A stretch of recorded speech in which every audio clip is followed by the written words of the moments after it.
should be right. Okay.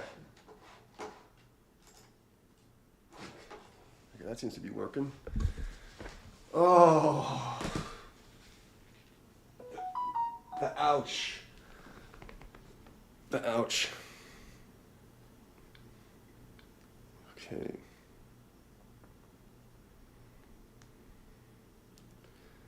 Let's see where we're at. And make sure the stream is running.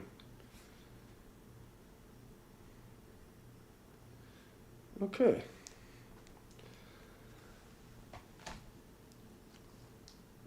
Test these. Okay, got sound. Oh, so we're doing the thing. I don't know why I do this to myself, but it's better than sitting. What the hell happened here? It's better than being sore and just sitting on my ass. Okay, open.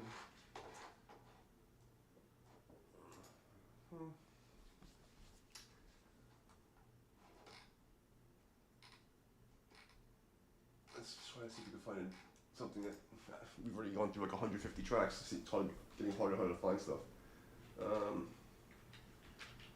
Shred backing track. Let's try that. Let's see if that has anything different. What the hell? Why did you stop playing on its own? I didn't. That's weird.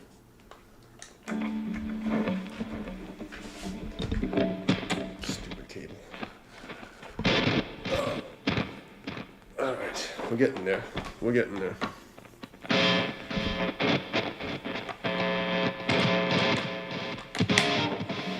Ugh.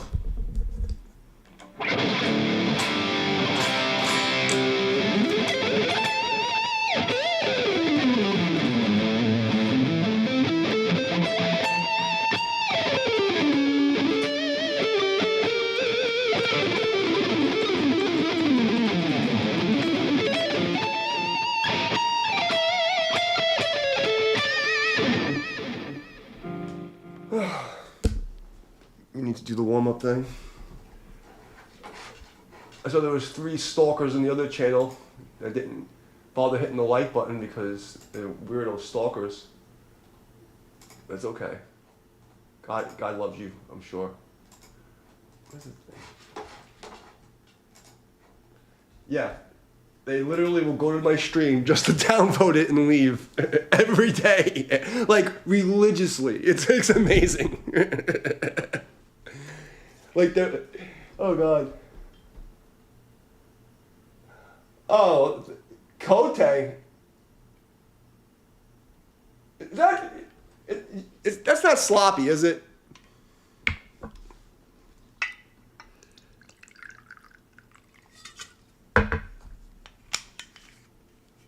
Is that my boy?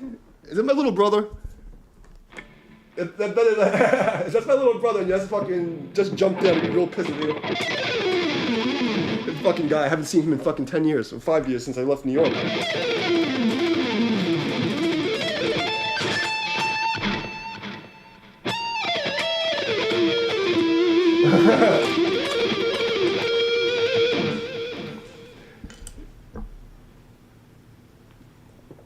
One of my little brothers, my drummer used to call him Sloppy because when he first started, he used to pitter-patter it. Is that really you, bro? Motherfucker, I miss you, man. Have a blessed night, too, bro. Holy shit. If that's really you guys fucking come by and hang out more often. I'll do a little thingy for you, I missed you guys, man. I've been stuck in the middle of nowhere for a long time.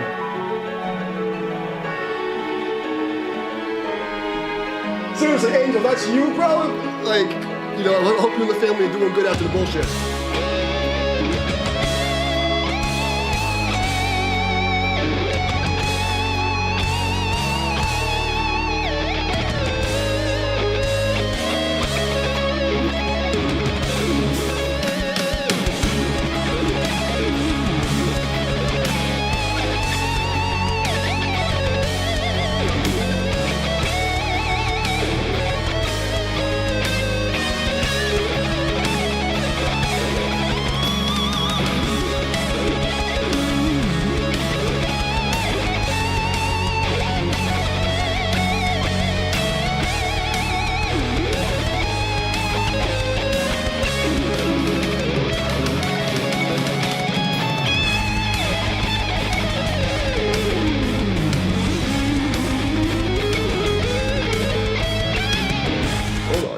grease up. My fucking fingers are getting stuck.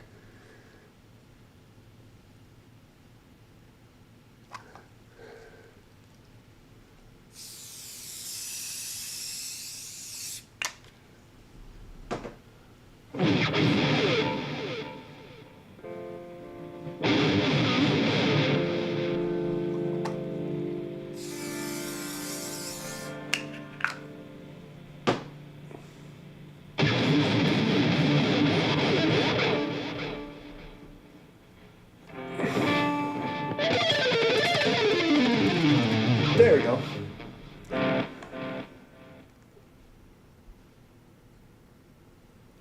This dude is really come in and say hello and just leave and not fucking say anything? Little fuck.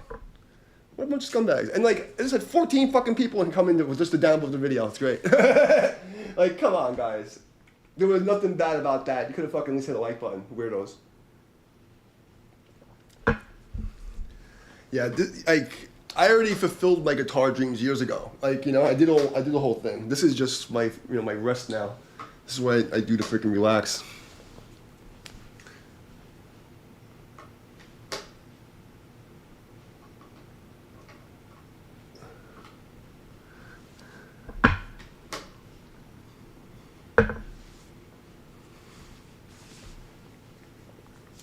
But it's funny. That's really nice. That's a sweet message, you know. Stop following your dreams, but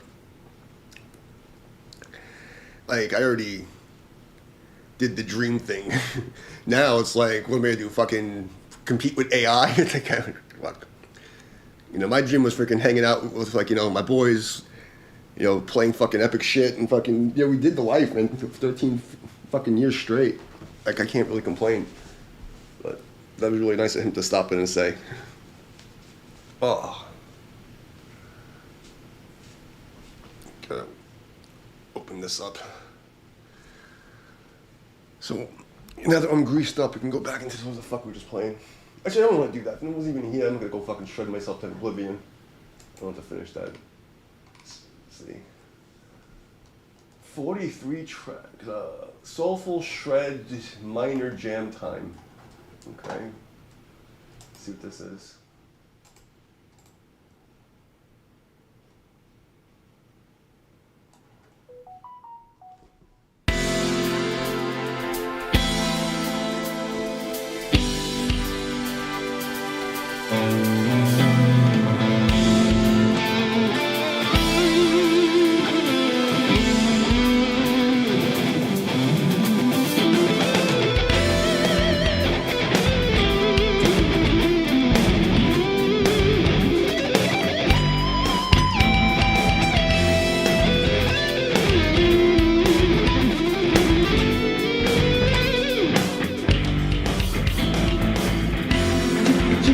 So fucking cheesy. I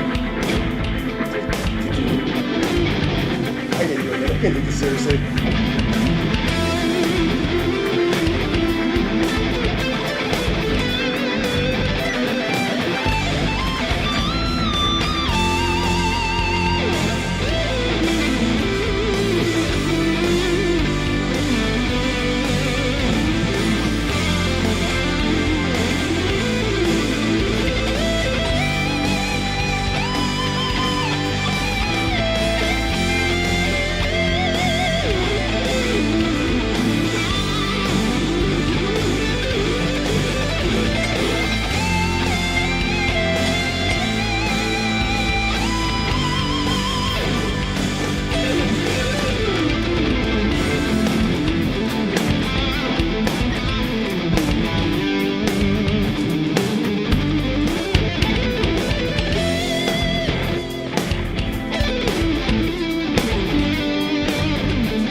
wait up for this. Next.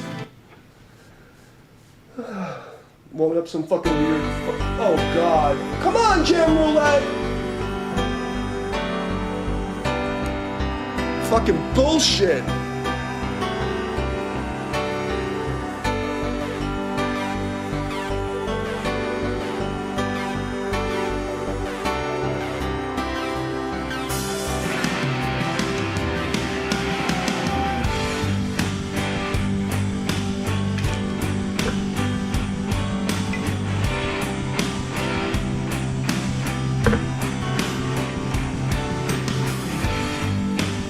God. What the fuck did I get myself into?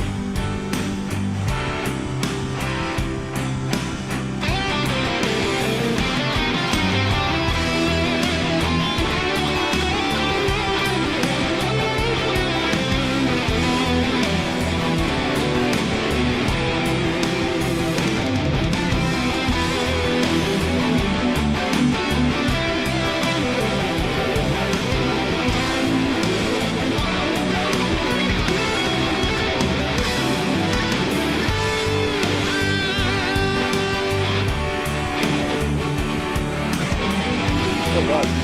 That's why.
Yeah, there's a little fucking cheesy fucking happy joy ending there.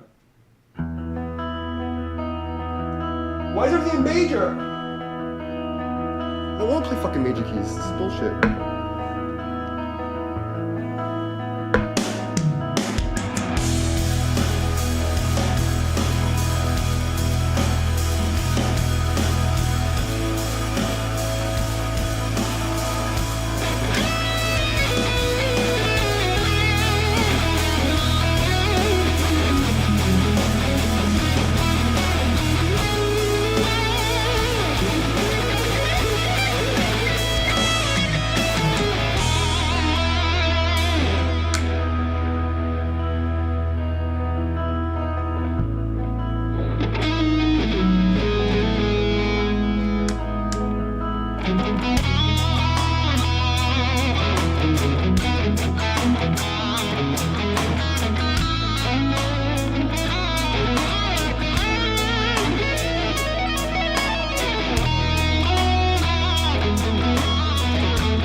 Guitar funk. God damn it.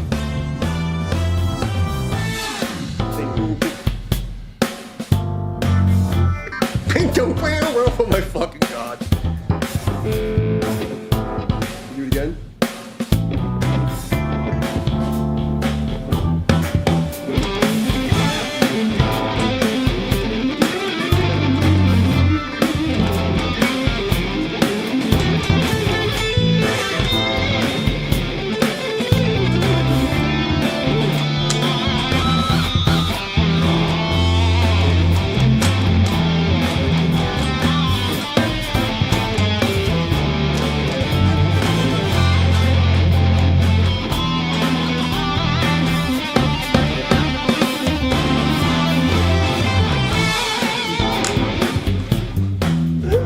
I can't do that seriously. I'll lose my mind. I'll lose my mind if I do that seriously.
We did this last time. I remember this one.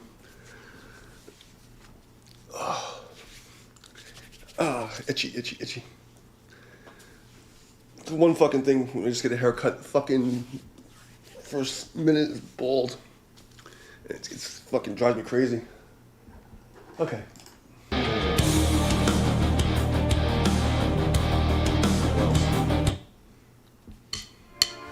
Just run through them, see what we get.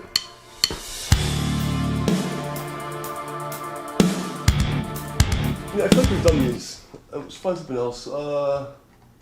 Filthy classic rock, okay. Thick, heavy, hard rock. Is it that one? Shred ballad in A. You didn't do that one yet. I don't want to do any blues. Atmospheric, we'll try that one. Okay, see what we get.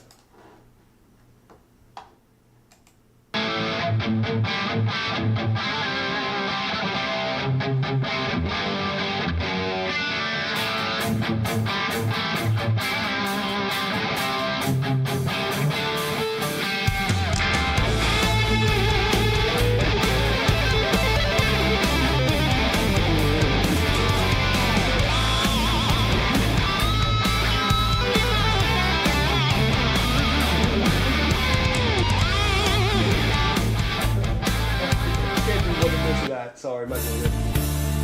Let's see what else we pulled up.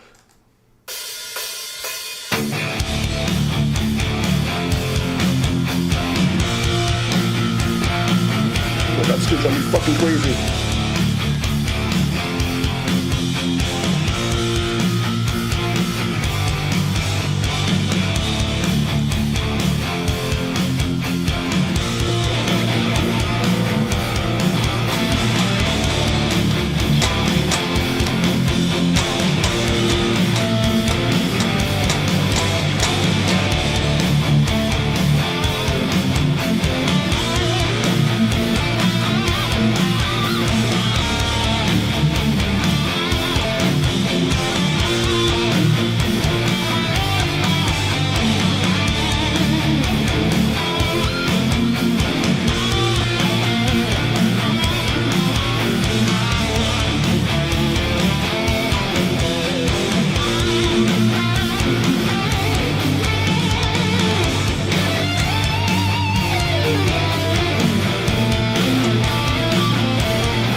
been, Tony?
I almost caught it. I figured it out at the end.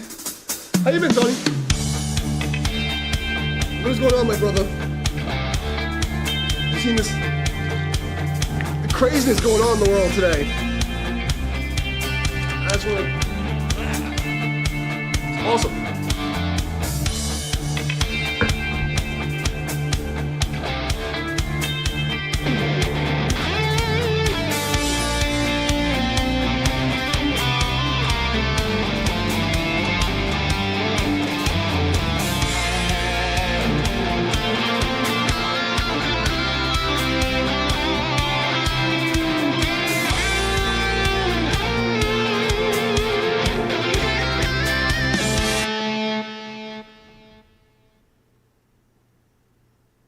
I wish if I was in New York, I would definitely come. You know that. You know, Ken was always really nice to me, so I had nothing but respect for him. You know, he's always really nice to me. Showed me some Jingyi stuff. So let's have a moment for Ken there. Ken was a good guy. I mean, I have nothing bad to say about the guy. He was always really nice. You know, every one of his students always spoke very highly of him. And at least he was trying to fucking pass on his shit, you know. I have nothing but good things to say about Ken.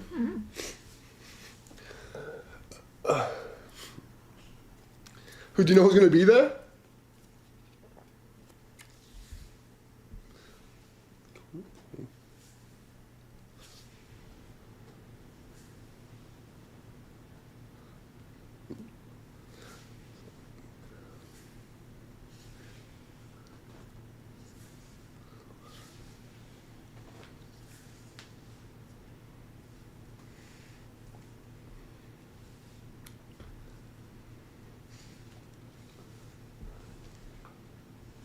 No, I guess not. Okay. I'm gonna do some ninja shit. Well, I'm glad that people are actually gonna do something as a memorial, you know? So many people have lost their way when it comes down to just the basic respects, man. I'm worried about people. You know, they people have walked off the reservation, man.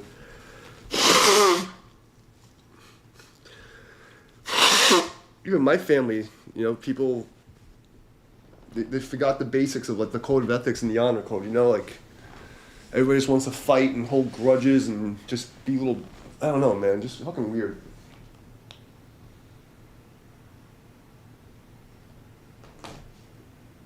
I just don't understand.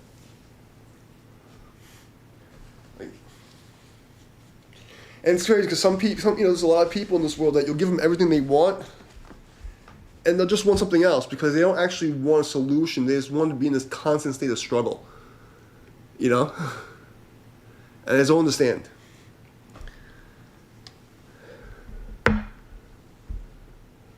The Halloween music. I thought about it, you know? I don't know. Maybe I will. Like, yeah, I can probably pull something off for you. We'll see what happens. Like, let's get there first, you know? Like I've been trying to get back in shape. My back and my hips are locked up because I was trained. I was getting back in shape, and then I got wiped out again, and I had to take the month off. So I feel like I taught a couple of seminars, but other than that, I was really sick. So I didn't come to play and do anything for like a month. And now I'm just getting back in shape again. Like my hips are locked up, my back is locked up. Everything fucking hurts like so bad. Like it just everything hurts. And you know I don't take any medications or anything like that. I won't take any like ibuprofen. So I'm either gonna suffer in pain or I'll have a couple shots of whiskey before I go to sleep. But I'm just hurting, man. But I can pull some Halloween music off. I'm sure. There's like tablature and shit I can do. But I should try to learn how to. I should relearn is staccato and fugue. Cause I used to play that for all the college shit. It's in my brain somewhere.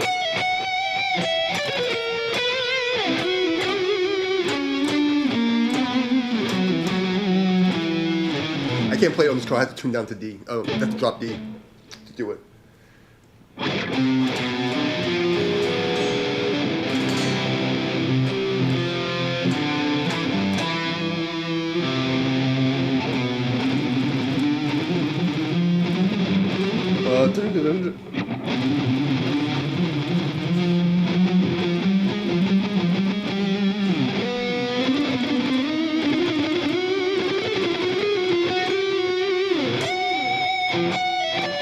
I'm in the wrong key. I can't even do it.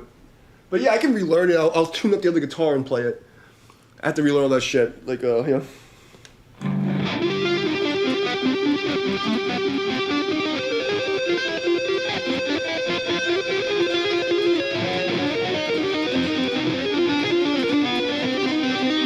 It's in my brain somewhere. I have to fucking go through it. And then what other Halloween music is like the...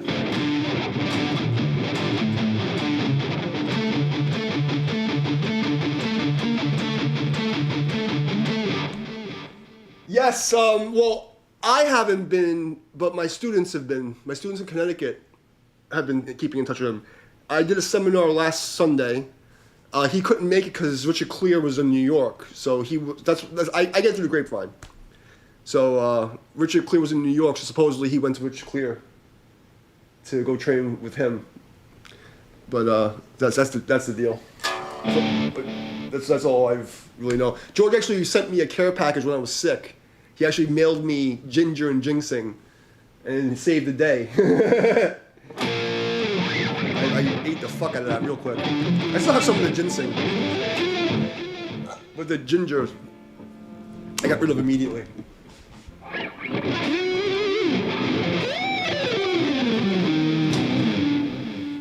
That's what I've been up with him.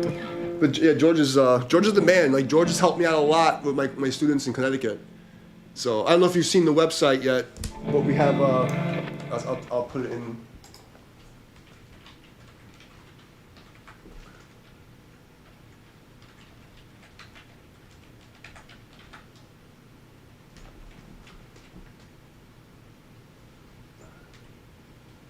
How do you spell it?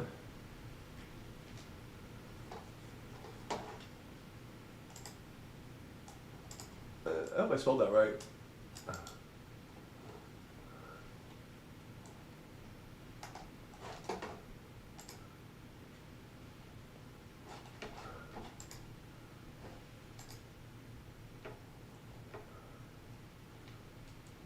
Oh wow. Google AI, who knows who I am? Holy shit.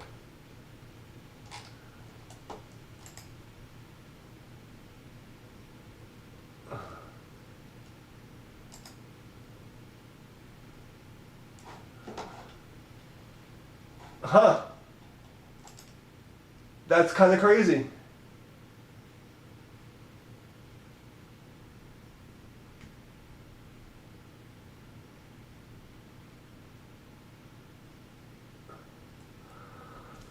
George is by far the best yang style practitioner out of anybody.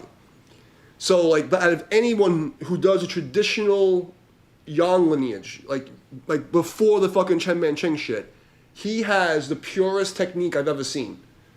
And I've played hundreds of people. I've gone against the world champion guy. I've gone against fucking like William Chen's team. I've gone against fucking like all kinds of weirdos and like guys that came from China and speak fucking English. And there's only one guy who was close. It was this little fucking Chinese dude. He was like a pit bull. I played him in Central Park at World Tai Chi Day in like, I don't even fucking know, man. 2011 or 10, I don't even remember. But he was a pit bull. And he was the only one that ever was like near George's level in Yang style. Like by far, George's technique is the best. If we're going to talk about like Richard Clear's Tai Chi versus George's, totally better than Richard Clear. But Richard Clear has a different style of Tai Chi. So in his style, he's very, very, very, very good. But when it comes down to like the Yang style push hands, like nobody's fucking with George.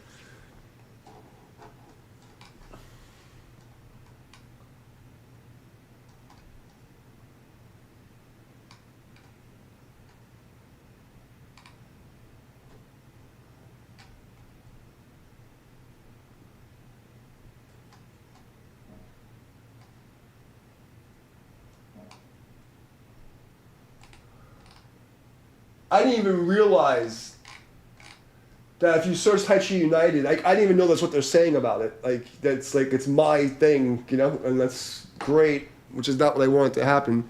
I wanted to not be the guy. But now I'm Grandmaster.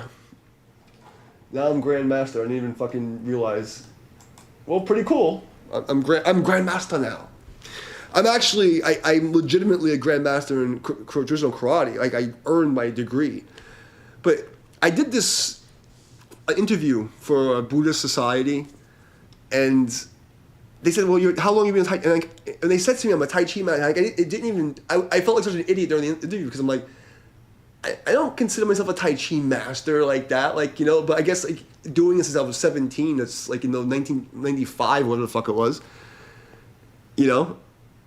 Because to me, like, you can't really ever master Tai Chi. You know, like, there's no actual, in the real stuff, there's no unifying body, you know? There's no standard of operations where you can say, this is the gold standard. Like, in my karate system, it comes from Korean military and Korean police force. There's like a literal fucking definition. This is what it does. So this is pre-Taekwondo Olympics bullshit.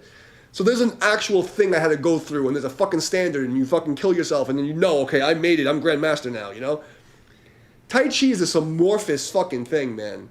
Because it's not really a style. There's styles of Tai Chi, but there's no definitive, this is the syllabus, and this is all, you know, it's really hard. But going back to the point, I'm bringing this up, George, by far, when it comes to Yang style, like, push hands, is the best.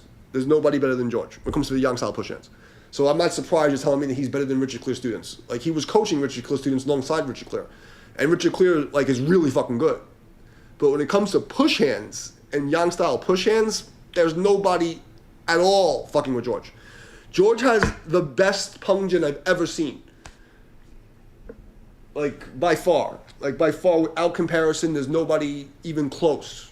There's, like, nobody even close to George's punk, like, his ward-off energy. There's nobody close to George. By any fucking means on the fucking planet. And I will put my name on that.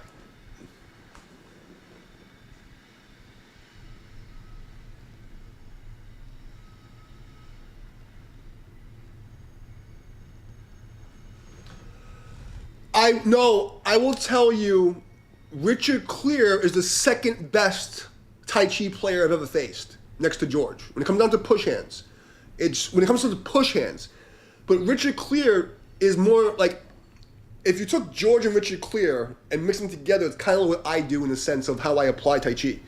Richard Clear teaches Tai Chi as a martial art, whereas George teaches the martial art, but he's more about the push hands and like the theory. Richard Clear has a good system where he actually can make it a martial art. And I wouldn't doubt that he can teach the form faster than most people.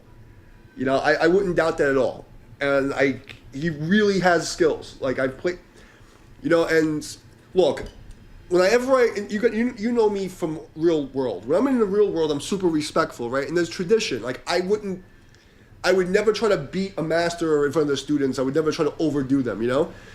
And, you know, most people can't move me. Like, they can't even get a fucking, like, I haven't, you know, unless I want them to, like, show 50-50, like, just to keep the respect, they won't be able to do anything. But I will tell you, Richard Clear has the fastest response. He's the most sensitive of anybody I played against. Like, his sensitivity scale is super fucking high. Super high. And he really has a lot of power. Because I let him, like, hit me. He really has the power. You know? So, like, only reason why I can stand up against it is because I was trained to disassemble these kind of people. You know what I mean? Like, it was my job. My job was doing martial arts that, like, how do I beat this? How do I beat this? So I just stole all the techniques that beat all these specific guys. So if I know he's doing this, I know what wins. And I'm not saying this to disrespect. He's really fucking good. So, like, and I would not say, if anybody I would say as like an actual, the only school in America that I would actually recommend is Richard Clear School. With no hesitation. You know, from speaking to him, playing him, knowing his students, like, you know, somebody helping coach, you know, before they went to him, I was coaching people and helping them. Harry's an instructor with Richard Clear, and he came to my seminars. I have pictures of my, you know. So, everybody I've ever played against, George and then Richard Clear, is in that order. So, I have nothing but respect for Richard Clear. Richard Clear's a really good guy. His technique is very fucking good. He knows his shit.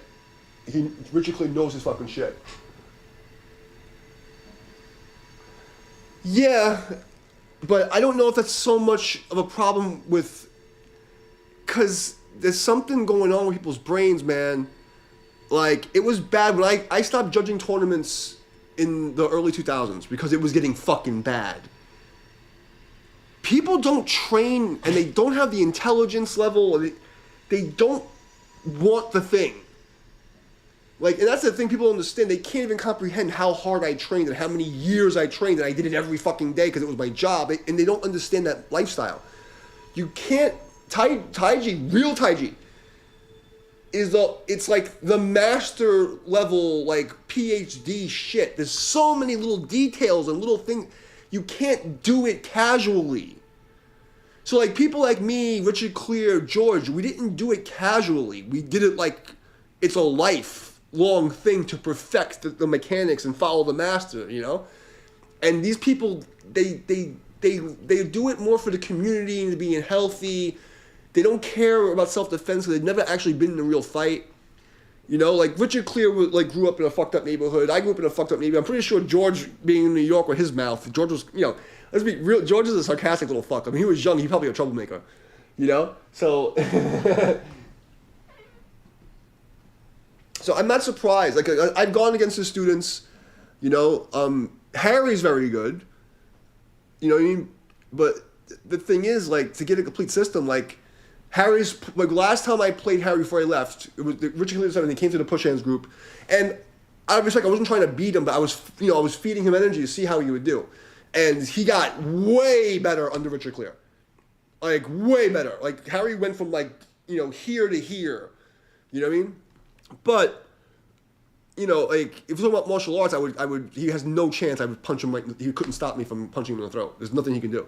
But we're talking about a different type of training and level. You know what I mean? So what's the standard? And that's why I was saying Tai Chi's fucked up like that. There's no standard. You know, it's also an amorphous thing because it's not a style. Tai Chi is not a style. Tai Chi's principles and theory, and then how do you want to manifest this theory? Do you want to do it for Qigong and health? Do you want to do it for wrestling? Do you want to do it for combat? Do you want to do it for performance and, like, lifestyle? And most people don't understand that because they don't understand Chinese culture. So they think, oh, Tai Chi is just what the old people do, and that's it. You know? So it's a hard thing for me to tell you, oh yeah. But I can tell you that Richard Clear has the real shit. Like, of one specific lineage of Tai Chi. Like, or maybe two. I think he does Wu also. But in the lineages that he practiced, I can tell you, I felt his hands, I felt his energy, I know how he moves. He has the real shit. And I saw Harry level up very quickly. So I can say that much. The rest of his students were trash. But I don't think it's because of Richard Clear. I think it's society, and people don't really practice. Like, I don't want to, but like I have a good group. It's Sifu Shirley. She's like, I'm teaching their classes, and they're learning my dragon style form now. And they're leveling up better than I expected, because I expected that people would just be like really lazy, but they're actually doing the thing. But they're doing the thing casually. They're not like burning for it.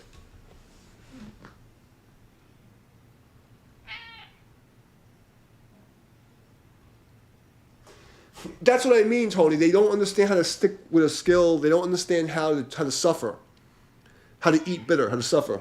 Yes, Up, I know. You want to say hi to Tony? You want to say hi? Or you're just gonna yell at me? Come up. Come say hi to Tony. Come on. Oh, you want me to pick you up? Okay, I'll pick you up. Tony, Appa wants to say hi. The camera's over there, buddy. Say hi. Say hi. Hi, Tony. Hi, Tony. So, you see, I knew it. Because I'm like, he has that. George understands me, because he's seen me flip ghetto, and he understands why. You know what I mean? He knows where I'm from, But I always come humble in real life. But yeah, that would make sense. So George is from the Bronx, and that makes perfect sense. So. And that's what I mean, like me, George, Richard Clear, we all grew up in fucked up places, and we had So when we practice a martial art, we know what it means I don't want to get punched in the fucking face. I gotta smack this guy so hard he's not getting up. And we know what that really means. It's not, if you don't have that instilled in you at a very young age, you can't really learn Tai Chi to work. That's why you have all these fucking posers online. They do the Fajing tricks, and they don't understand martial arts. They don't understand fighting. They don't get it. They don't get it. They think they know, but they don't know.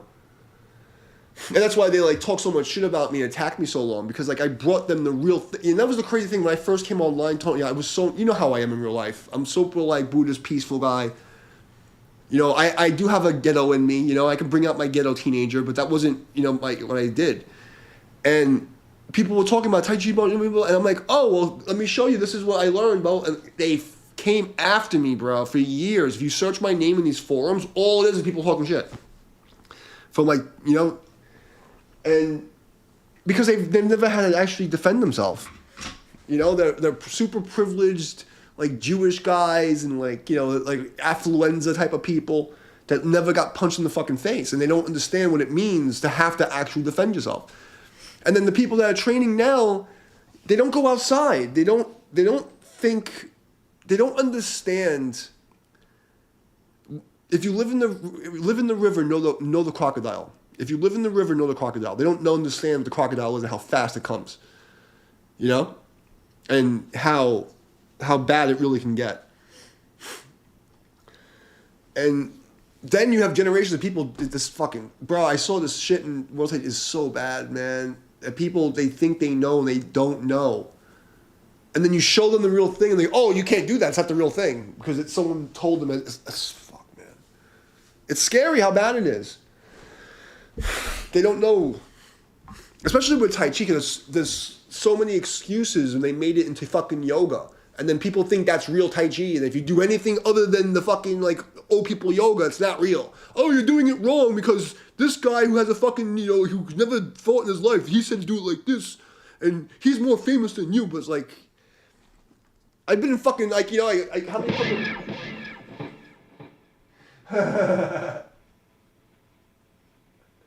Did you see the cat? Or did you just hear me? Because he's already back on the floor and he's not interested.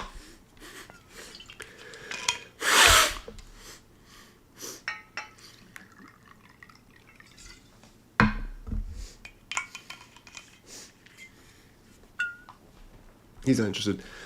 But yeah, I mean, I can tell you that Harry, when I played Harry for Richard Clear, like I trained with Harry. I helped coach Harry at the meetups. You know, I gave him tips and shit. He came to my seminar.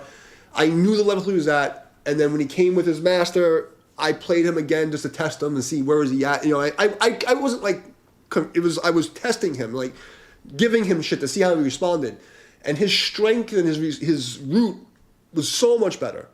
So I will give you that credit. If it goes back to that, you can always say that I said that. Like I give Richard Clear the credit, and Harry definitely leveled up under him, and that was, you know, by far. There were a lot of other good players. Like I'm not going to mention on the stream, but there was a lot of great guys like from the William Chen team, William Chen's camp that used to come to the meetups. You know. There were some guys that I did not have any, I really didn't think were that as good as they said they were. You know, that they talked a big game, and then I smacked them in the fucking mouth. Like, literally had to smack them in the mouth. A couple of guys that thought they were hot shit. The Vegetarian Dim Sum House? Did I take you there? Bro, the Vegetarian Dim Sum House. I was going there with my ex-wife since I was fucking 15, you know, I don't know, 14, something, I don't remember, like 1993 or some shit. Between 93 and 94 is when I started going there. And every time I went there, I always get the turnip cake. Like, that was my thing, bro.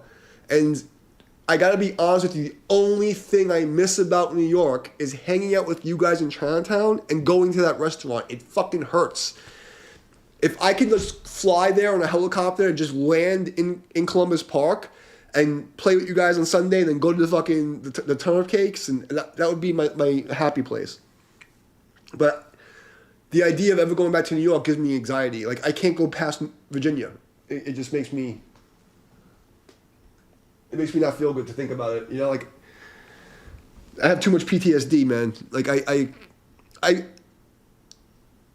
I had too many life and death situations in New York, working, traveling, and like people don't even understand how much like horrible things I've survived. It was a war for me for years, you know, like there's so many horrible things that like whenever I like just think about New York, it's just not good. I don't have good feelings. Like even being on the train or driving, it's just like, oh. But the park and that restaurant's my sanctuary, and that's all I miss. And like the meetup, you know, but like to me the meetup's an extension of the park. You know?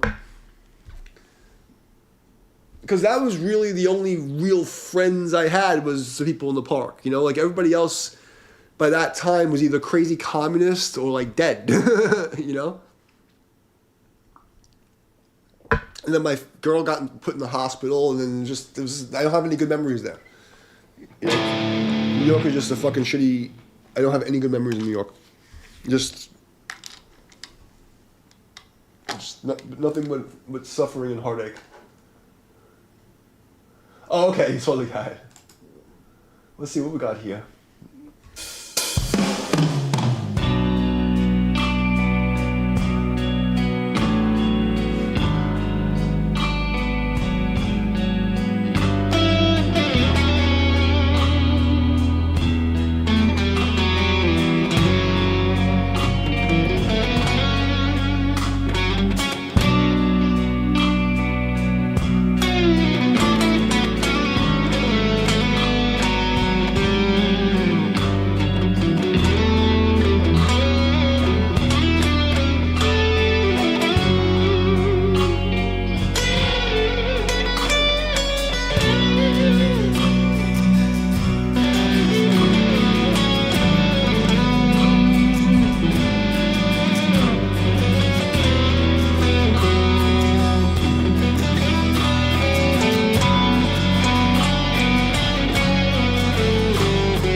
really good guy.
That's my favorite restaurant, I'm glad.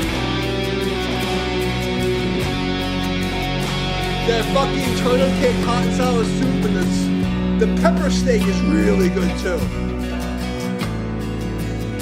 So my favorites were the turnip cakes, hot and sour soup, the pepper steak. It's all vegetarian, you guys watch this later. But and then they had the dumplings, that was really good. But that pepper steak was so good, man. I don't know what they made it of.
But that's my favorite restaurant, Tony. You have no idea. I miss that place more than anything.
I'm actually glad you go to that restaurant because I was really worried that restaurant would close down.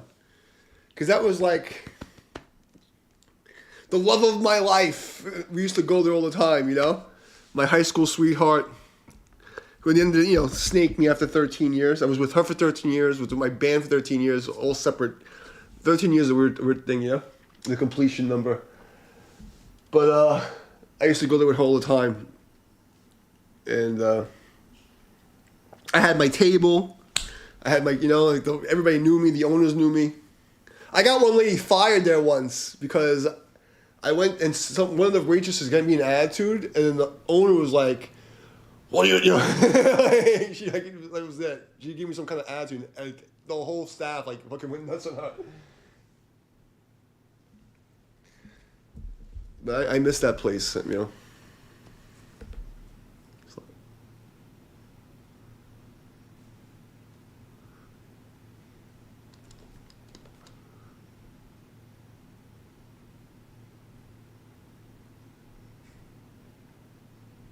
Yeah, I don't have any good memories in New York. Everybody used me, snaked me, fucked me over. Aside from the Tai Chi community guys, aside from the Circle in Columbus Park and the Push Hands people, I have nobody left in New York. That everybody snaked me, I tried to save the world, I had information before I was supposed to have it, and then when someone was crazy and turned on me, called me a fucking conspiracy theorist, a Trump supporter, a white supremacist, all the things, and I was right on everything. So a lot of these people that know I'm right now are too ashamed to face me after the way they talk, they came after me, But everybody lost their mind during the COVID thing. But even before COVID, even during the Obama shit, I had inside information. I knew things, and people hated my, but I did my job. My karma is clear. I did what I was supposed to do. And even people didn't appreciate it. I know I did the Lord's work. And I would do it again. I would suffer the same way again because as much as it bothered me how many people turned on me and tried to fucking just literally didn't care if I lived or died or robbed me and tried to do everything they because I didn't fucking fall in line. I saved a lot of people, so it was worth it.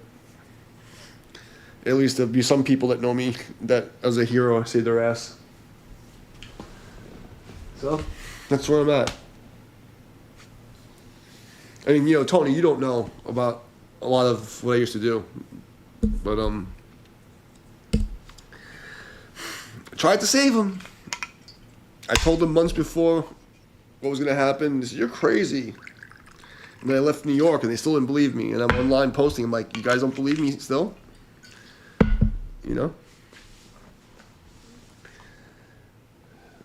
But they can't say that I wasn't loyal to them and did the right thing. But I can say with all honesty that aside from people in Columbus Park and you and George, I have no loyalty to anyone in New York anymore. They're all dead to me. So.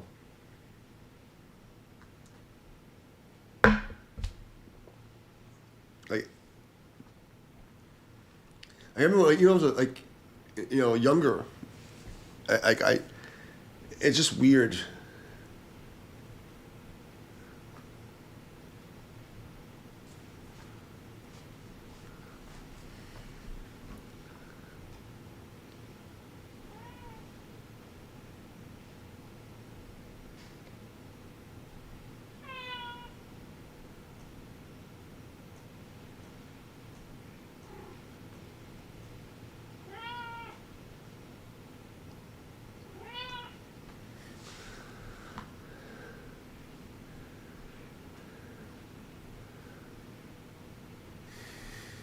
I'm petting you up. Are you happy?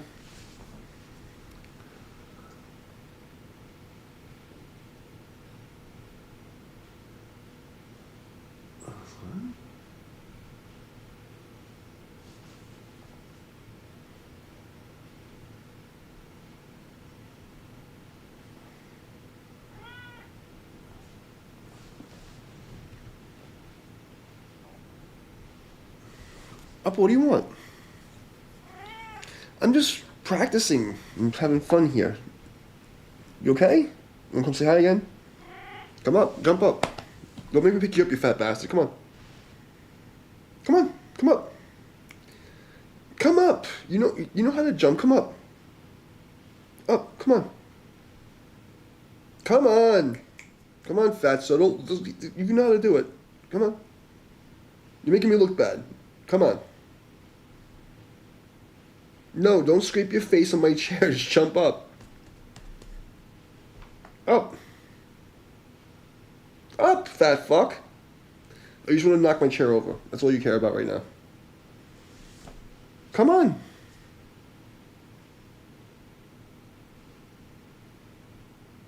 Asshole.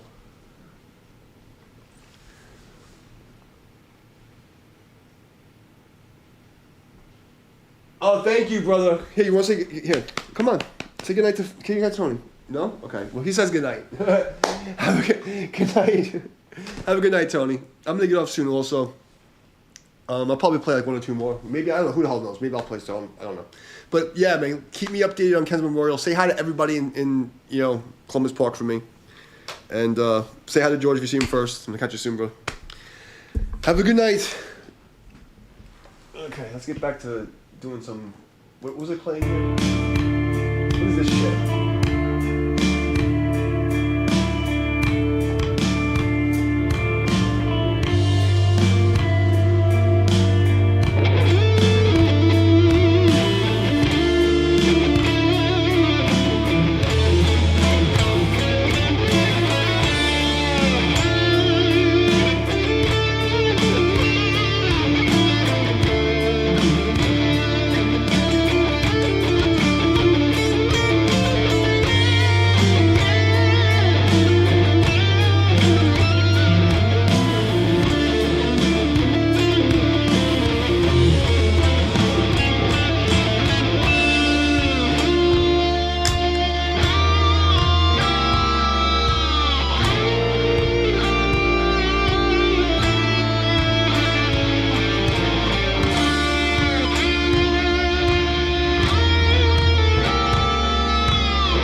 I hate when jam tracks fade out like that.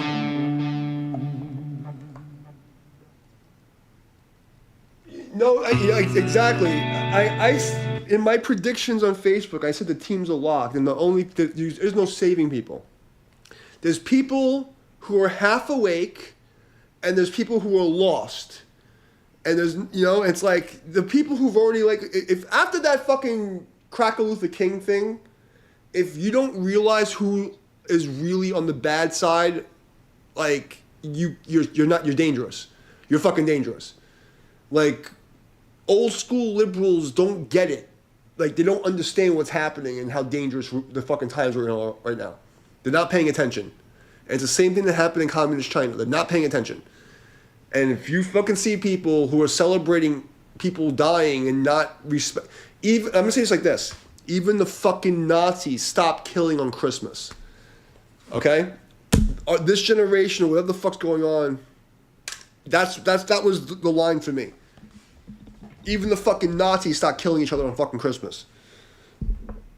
And if you have less self-respect and honor for humanity than fucking what you think of Nazis, and you're worse than them, we have a fucking problem. So I don't bother trying to save anybody more. Like, once I got banned from Facebook, I retired. You know, I do some things for the people who are left, but I'm done. I did my penance. I did my service to society. Now the people don't want to listen, they don't have to listen. You know, the ninja secrets, I put them out there. If they don't want to listen, they don't have to listen. I'm not trying to save anybody anymore.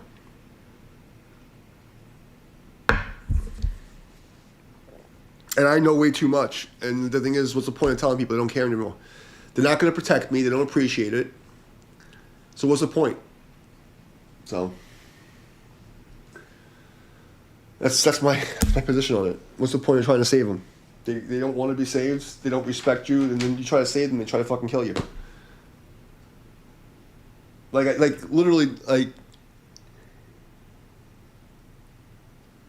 what I did during COVID should have got me a fucking award medal in this community. Okay? And all it got me is on fucking government lists. So...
Head's fucking itching from this haircut, my god.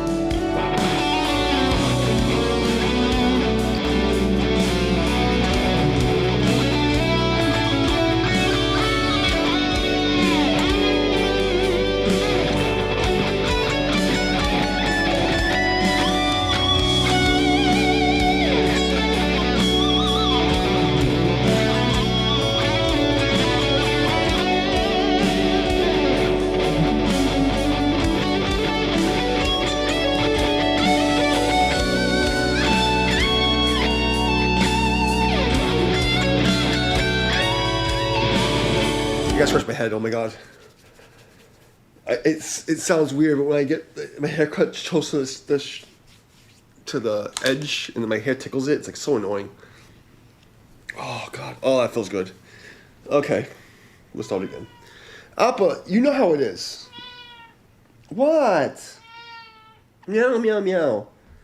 I'm gonna play the sad music while I scratch my head. Is it okay? Thank you. I know I stopped. You hate me.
Where's my baby girl here? Yes, Appa.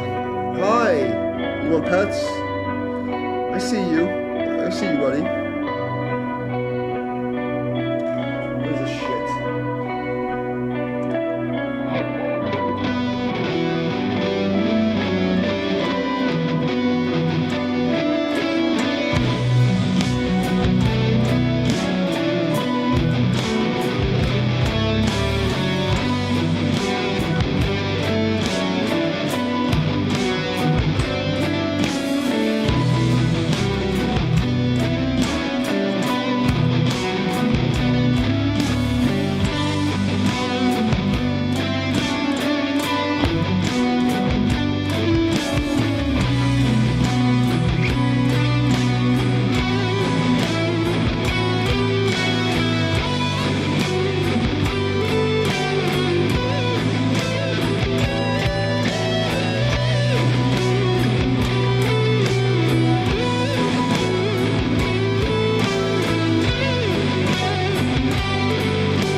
Nobody's here. I can fuck them off and do what I want. Why, Appa? I know the music, this fucking jam track sucked today. They just sucked today. I'm playing like fuck losers. I'm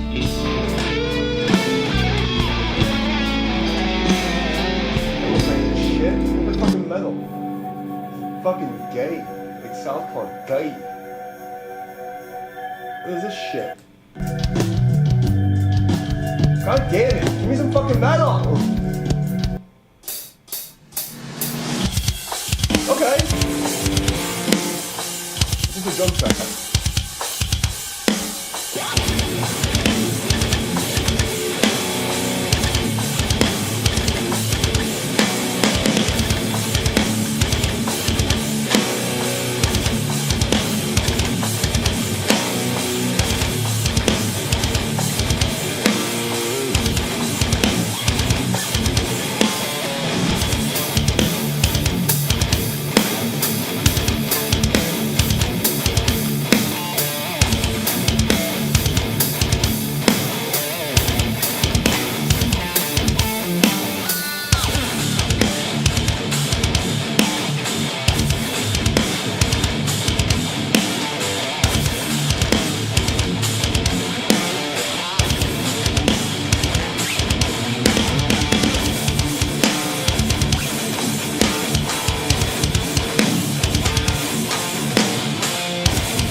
I don't want my 7-string.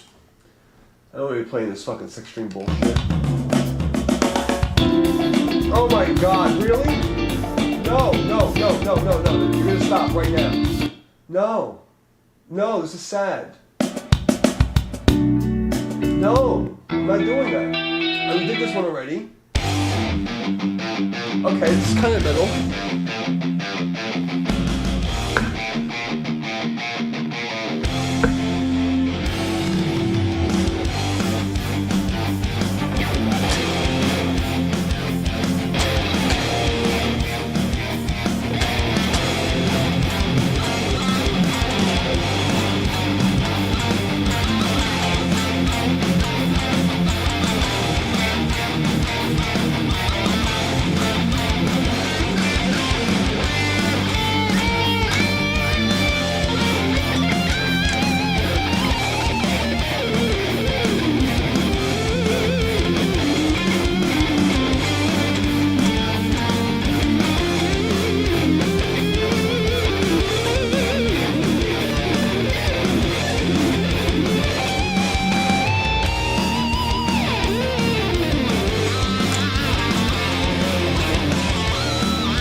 Come on, Jam Roulette. Give me something decent before I go to sleep. This sucks. No,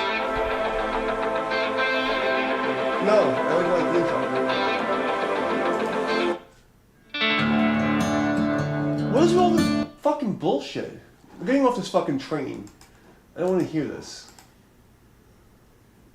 Let's try this shred ballad.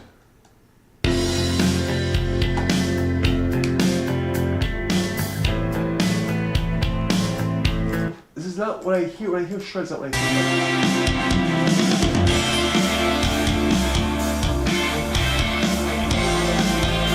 Come on! Give me something fucking... This is sad. Give me some fucking, like... I literally put in shred, and this is shredding? This is fucking weak. It's all weak. Fast, heavy metal. Let's try this. Oh, I have one viewer on my other stream. Cool, great. It's all fucking weak bullshit. Ugh.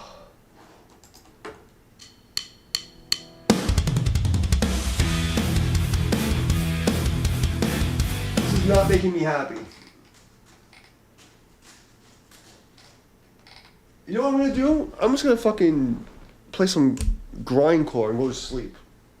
Let's find some grindcore shit. Find some fucking horrible, disgusting, fucking brutal shit and then go to sleep. Cause this is fucking lame. All these tracks suck tonight. Just like fucking like, you know, I go through it just to exercise, but I don't want to do it anymore. It's fucking weak.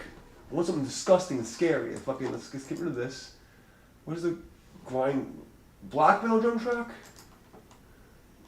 Try that. In the style of black metal, 175 BPM. Let's try this.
Okay, that's a little more fun. Oh my god!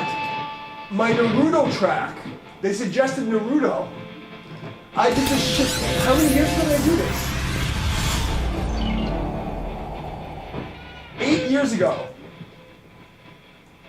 And it only has 3,000 views. 8 years for Naruto. Get the fuck out of here. Appa, I'm talking.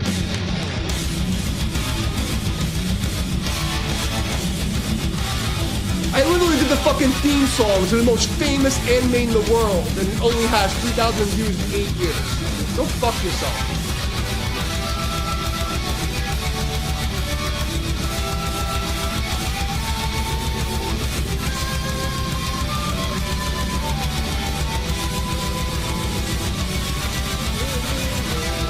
Okay, let's see what else we got.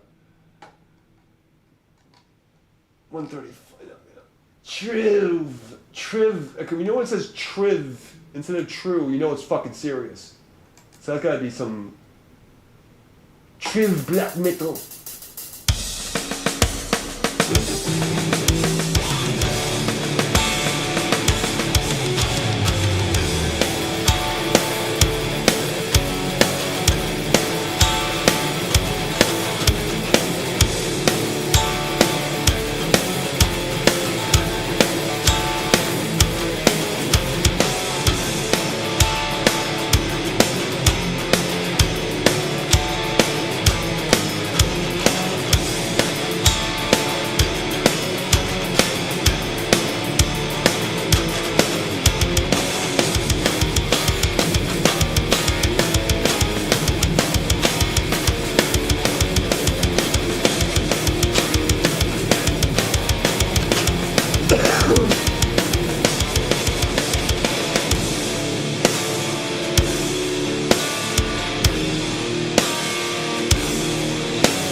Bullshit. Grindcore drum track. Let's do that. Where the fuck is this? I saw it. Let's do some grindcore, because that's always fun. Grindcore 220 and 175. Let's do this. That sounds good. Let's do this.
To Pompeii, I'm just fucking playing some disgusting shit before I go to sleep. I got tired of playing solos. It sucks. It's all like sleepy music. I said, I must have played something disgusting. That's what I'm looking for.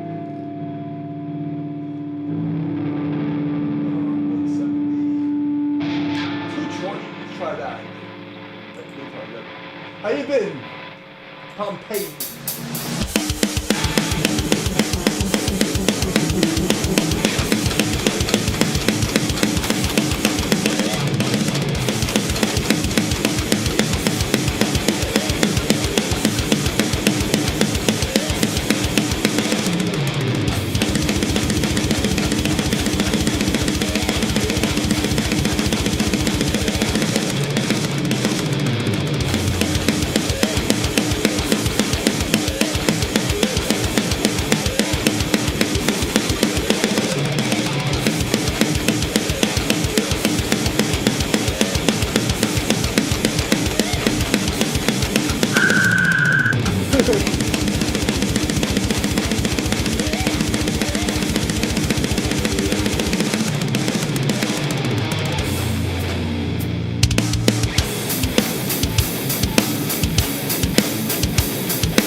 I just listen to the song.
Really?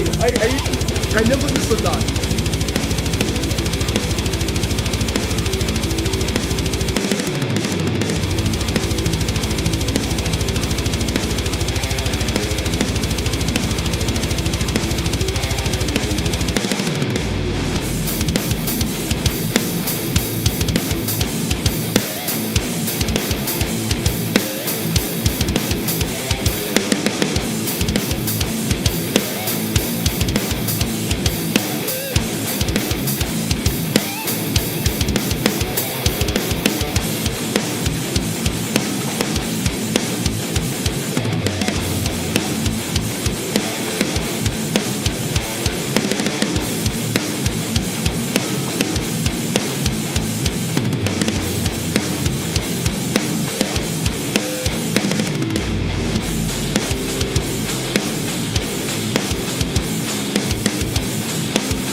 engineered psyop to make people stupid.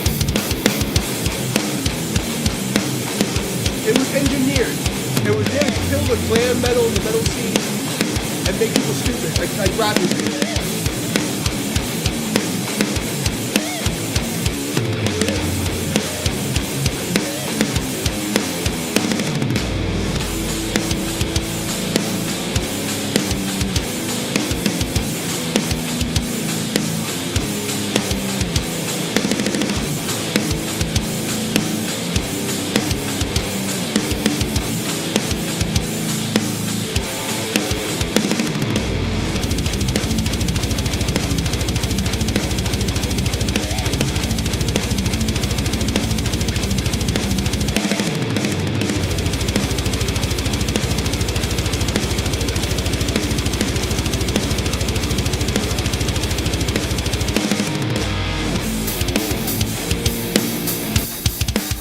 I said that grunge music was a social engineering exploit from the CIA to make people fucking stupid and destroy hair metal.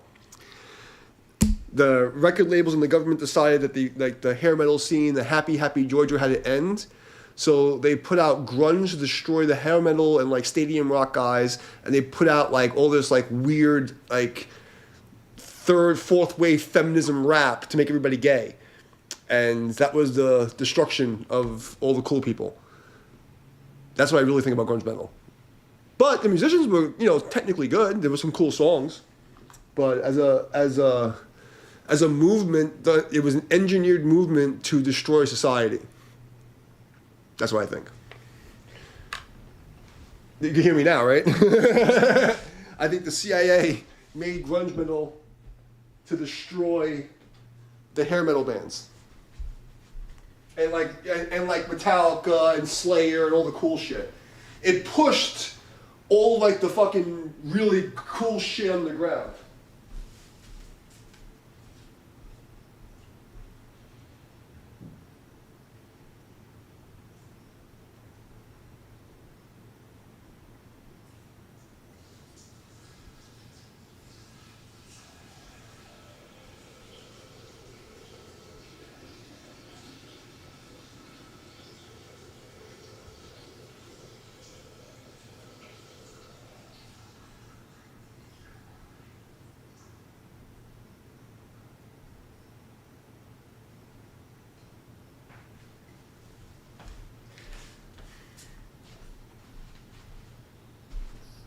That's what I think of it. I think it sucked. Good. Somebody had to do it. I gotta make room for more fucking whiskey.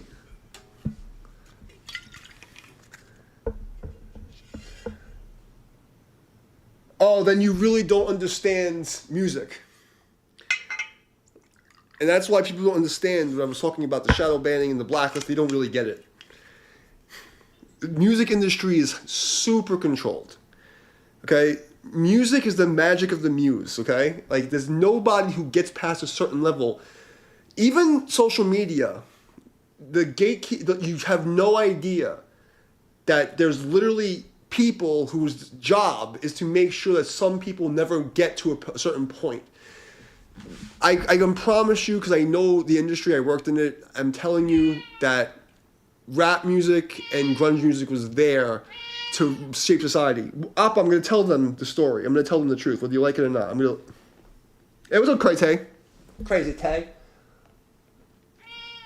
Yes, Appa. It's true. The CIA fucking tried to fucking destroy the fucking universe with fucking bullshit music. Yeah, it's true. It's true, buddy. I know you don't want me to tell them because you're afraid they're going to come after me, but it's too late. They already know. They know I'm a demigod, and I've come to destroy their fucking plans. It's too late for them. They can't stop us. They can't stop us now. It's too late. I've already broken the time-space continuum. It's too late for them.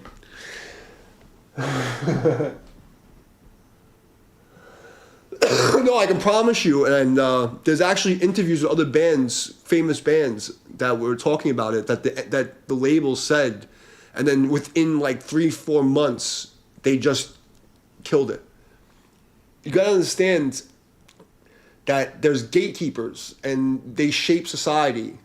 there's kingmakers, and fucking, you know, there's things, and then you have a whole other, like, satanic element to the music industry. I don't mean like metalhead Satanism. I mean like real shit, bro, that you don't understand. It's not what you think it is.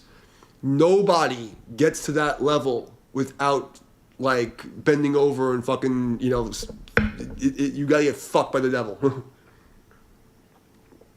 And because I wouldn't sell my soul, you know, and I'm on the exact opposite team, I had a very hard life. But there's a certain level you can get to, but like if you're someone like me who's like a divergent who like works for the other team, they don't want anything to do with you.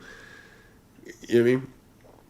Like if you're not a fucking monkey, a trained monkey who's gonna do your job and leave, you can't. And I've gotten offers and crazy things, but I can't even tell you. Like you don't know how it really works.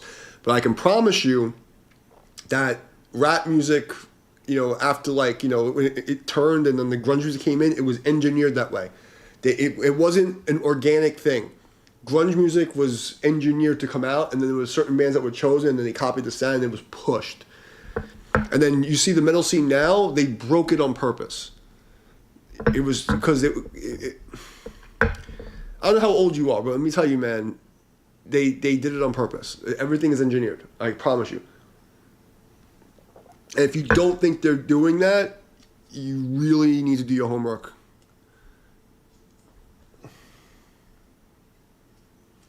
I can promise you it was. And there's action, and about the grunge scene, I can promise you 100%. Without a doubt. And there's a lot of, like, the hair bands. I think even, who's his name? Nikki Sixx? I think he even had an interview about it. But you gotta understand, they wanted to dumb down society. They wanted to break up like the revolution and the fucking fun, and they really wanted to bring people's energy down and make them fucking weak and pussified and feminized society. Like Kurt Cobain was the first like mainstream like, you know, because it was like the hair metal bands were feminine, but they weren't like, it was different.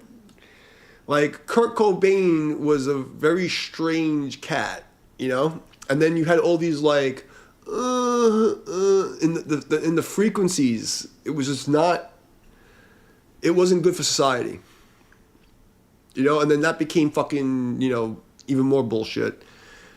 And now, metal bands are like this weird, like narcissistic, like, you know, schizophrenic fucking sounds. Everything's like narcissism, schizophrenic, and ADHD. You know, nobody actually plays like, you know, synced metal, and everyone sounds like a computer. And then the next level is going to be AI music, and all the it's going to be shit. You know, like, so that's my opinion on it. I mean, you could look at the entire like grunge. Was Green Day grunge? Green Day was like kind of punky, whatever, but they all use the same exact chord formula. It's all the same thing. It's like the fucking what is that? Third position pentatonic, and the major fucking, you know, because you have like how many fucking songs like.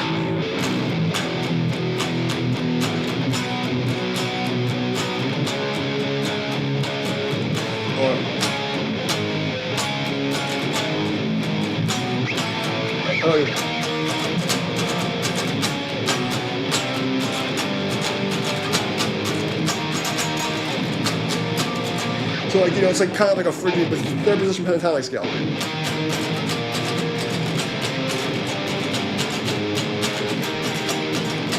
And then you have like, how many fucking songs were in that fucking Ionian?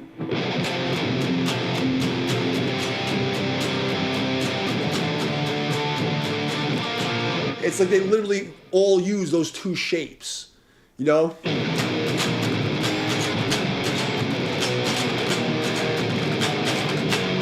Oh, I'm sorry, wrong key. So the whole grunge movement is all two scale shapes and fucking retardation. Like from a musical perspective. You know, songwriting is following the most basic squared formula for like to brainwash people and make them stupid. You know? So when you're talking about grunge music, I played it, but I played the riffs and not the background, so it won't catch me. If I actually played with the whole band, I get fucked. But playing like a riff like that, they can't do anything. Especially like if it's not even the same key. There was another. So you have that song for was it Bush that did, and then you have another song same with that key. Yeah, it was Green Day, right?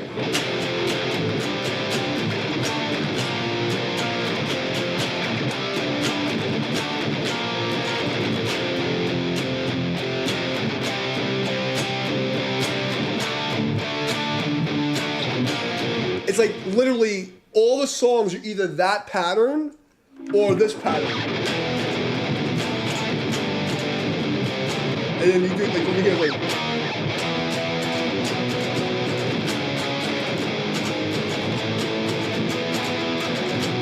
it's like they're all using those two fucking fragments. And it's the whole movement, the whole entire scene is these fucking shitty. It's shit music. I mean, it's catchy because it's very simple bass motion, very simple melodies, you know. But when you actually think what it does to people's brains, I would say like, from a technical perspective, it's very basic music. It's not bad. It's like a little, you know, it's a step above punk music. But what it did to society was a social engineering exploit from the government and from the record labels. You know, it spawned Hot Topic and a whole other movement of people. They said, hair metal's out, this is what we're putting in. And that was an engineered from the very, very top thing. It was not organic. The Seattle fucking thing was not a thing, you know? And, you know, the Foo Fighters guys are actually, you know, good musicians. I'm not going to deny that. But I don't think they were supposed to make it. I think what happened was that, like, rode off the, like, the other thing, like the fucking... You know, fucking the guy killing himself, whatever, killing himself, right? You know he didn't kill himself. He was a sacrifice. And I don't think they were supposed to make it because they were a little too technical. You know? I think that they slid through and then it caught on, so who can make money on this? And it's not too much. But if you think about the content of the music, it's very Illuminati Bukkake, so I wouldn't be surprised if they're Illuminati Bukkake also. Exactly my point. New metal's fucking trash. Cause you gotta understand, like, when you listen to music before when the grunge era started, right?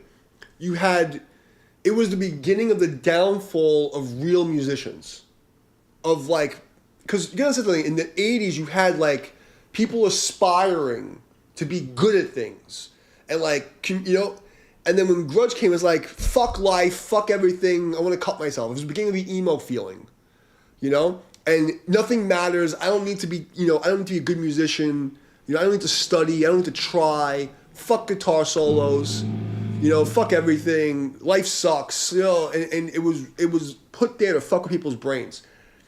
And new metal is like shitty white boy rap music. It's shitty grunge rap to make white kids weak.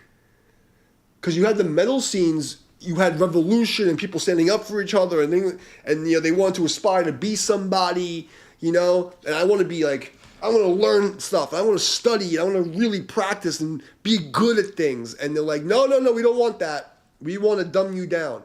And my Qigong master, when I was training in Buddhism, he said to me, this is in 2000, 25 years ago. He said to me, the government's plan, the people who run the world's plan, and this is in Chinese, bad Chinese, like fucking Taiwanese accent. He goes, they want to make life short, 12 years, stupid, and die like dog.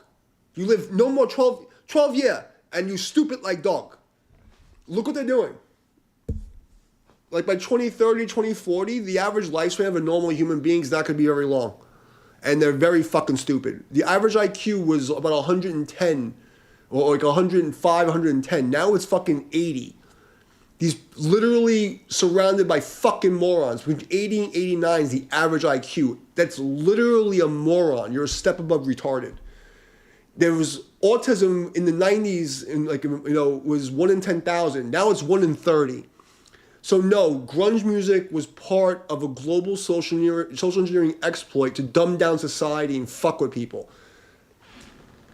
and I will stand on that business. Like, anybody can play, like, this is what you want, and you fucking drop it. I don't know the new metal song. I just know you want to mean for the nookie, the cookie, and you mean it, and stick it up your ass, stick it up your ass, stick it up your ass. That's all I know about fucking new metal. What band was that? What band was that did it for the nookie? That's the only thing I know about new metal, because I was so disgusted by that shit. Stick it up your ass. Yeah, Limp fucking Biscuit.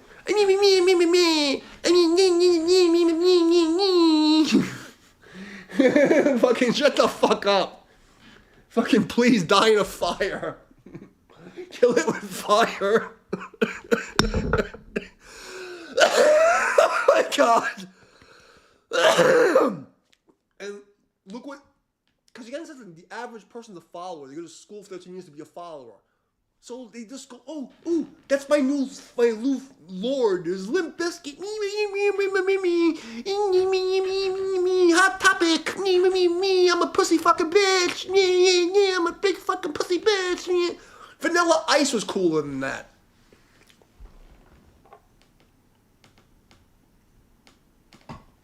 Because that Bizkit fucking sucked.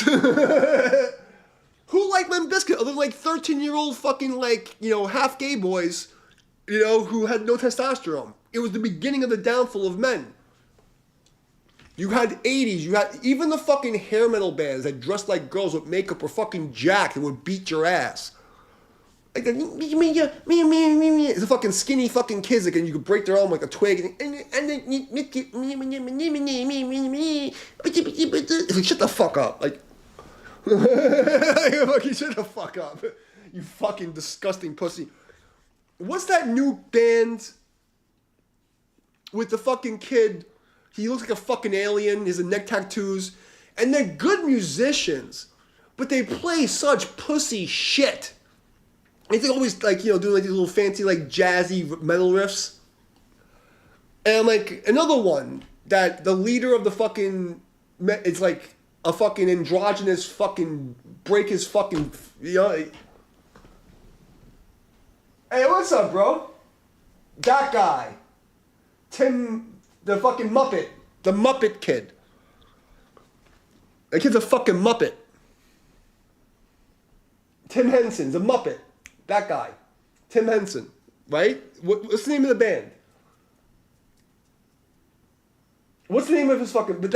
But they kind of play, like, in the periphery of metal. Like, they're in the circle of metal-ish. Like, I saw them playing with Steve Vai, And it's like, at least it's technical, but it's technical in a very, like, arrogant, like, weird, just weird. The energy's weird.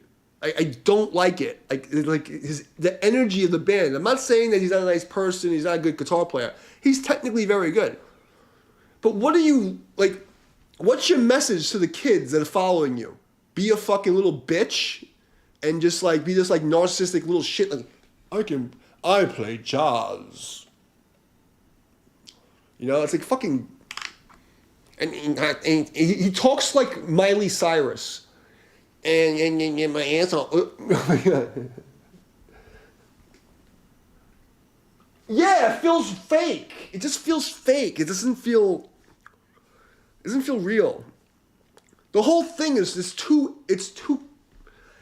not even the fact that it's technically polished. It's that it feels forced polished.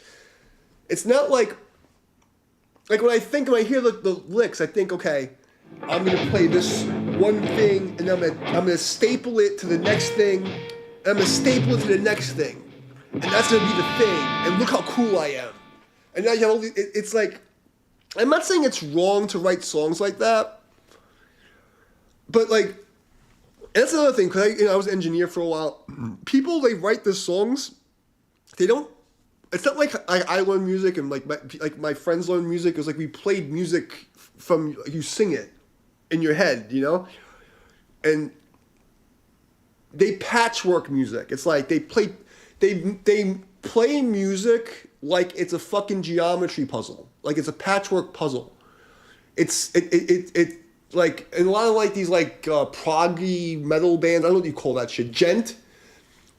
You can hear how they write their songs. Like they'll play a riff, and then they'll play another riff, and then they go in the program and they cut it and they slap it together and then they learn it.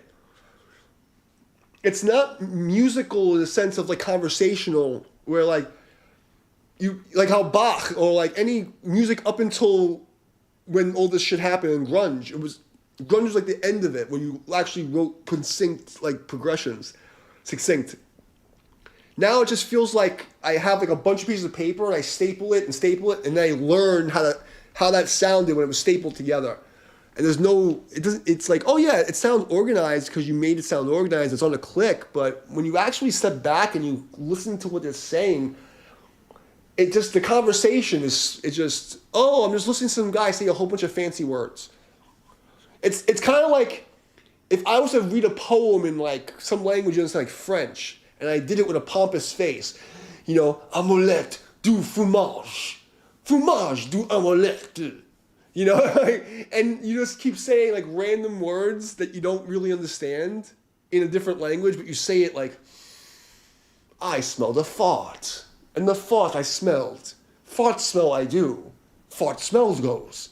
It's like fucking weird. Jen's a meme type.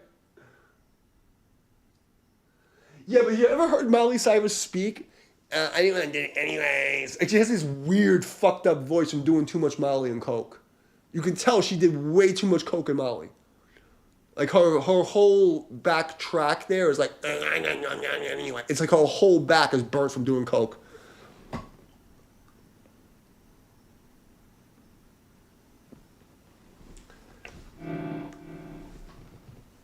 Let's see. Michael Hedges? I don't know who Michael Hedges is.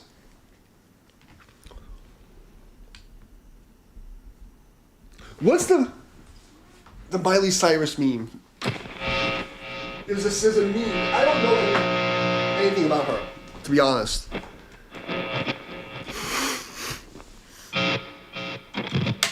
It's not.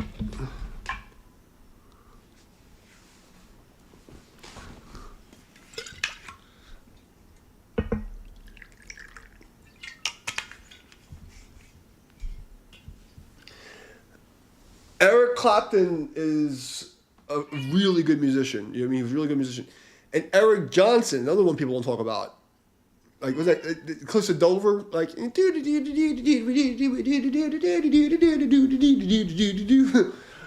but they're both really fucking great guitar players. I mean, Eric Clapton, when you think about like that era, he was like, it's, as a musicologist, like analyzing his music, he was a fucking great musician.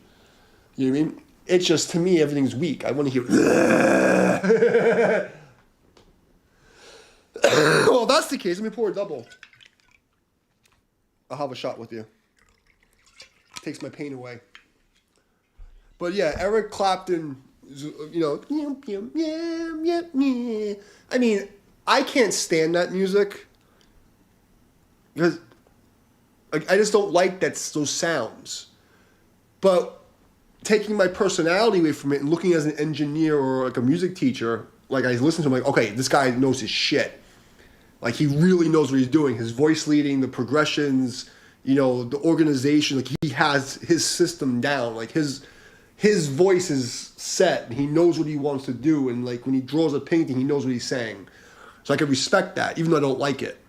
Does that make sense? Like, I don't have to like the genre to look at somebody and say, okay, they're a good musician. Like Eric Clapton was a fucking excellent songwriter. So, salud, by the way.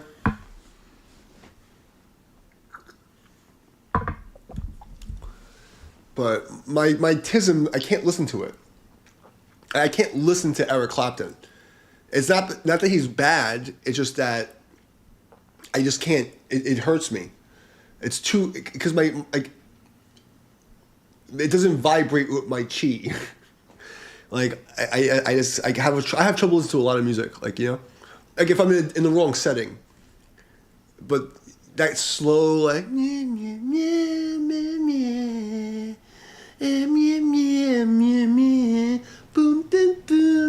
I can't do it. But if I'm listening to it, analyzing it, and like listening to like I'm cutting it apart and analyzing the song, I'm like, okay, this guy's a great fucking musician. But then I listen to it as a listener, I'm like, this is fucking gay as fuck. I can't listen to this shit. Does that make sense? Like I can respect it, but like fuck away from me. I was like,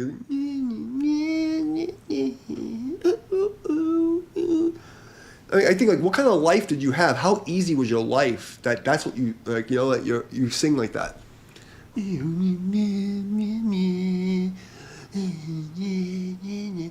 Yeah, fucking. It's just like I can't. Like bands that people love, I can't stand. Like Kiss, for instance. I fucking hated that band. I didn't like anything from them. I like the fucking Bee Gees more than Kiss.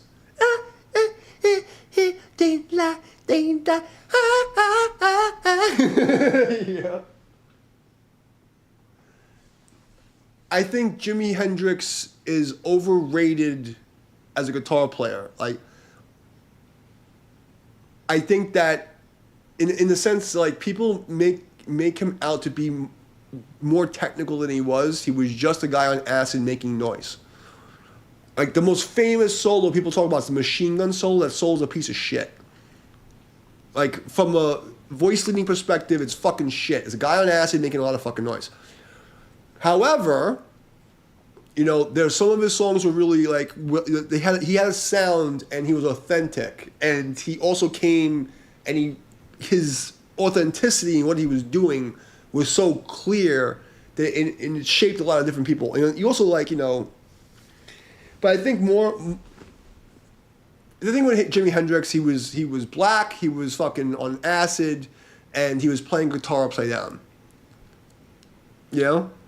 But there was some songs that were really good written pop songs. Like he had the pop song format down. He had like a thing. But I think he's way overrated. People make him sound like he's... I'm not saying... I just don't like the sounds that came out in the solos. But when you listen to like the organization of his like chord structure and how he did pop songs, he was a genius. By not going to say he wasn't a genius. I just didn't like it. Prince is the most underrated musician of the time. People don't even know. Like Prince was way more technical than fucking Jimi Hendrix. Prince and Jimi Hendrix are kind of like if Jimi Hendrix was actually a musician, like in the sense of like a person who like really studied their shit. Like Prince can play like 10 fucking instruments or some shit. The guy was a goon. He was a fucking goon.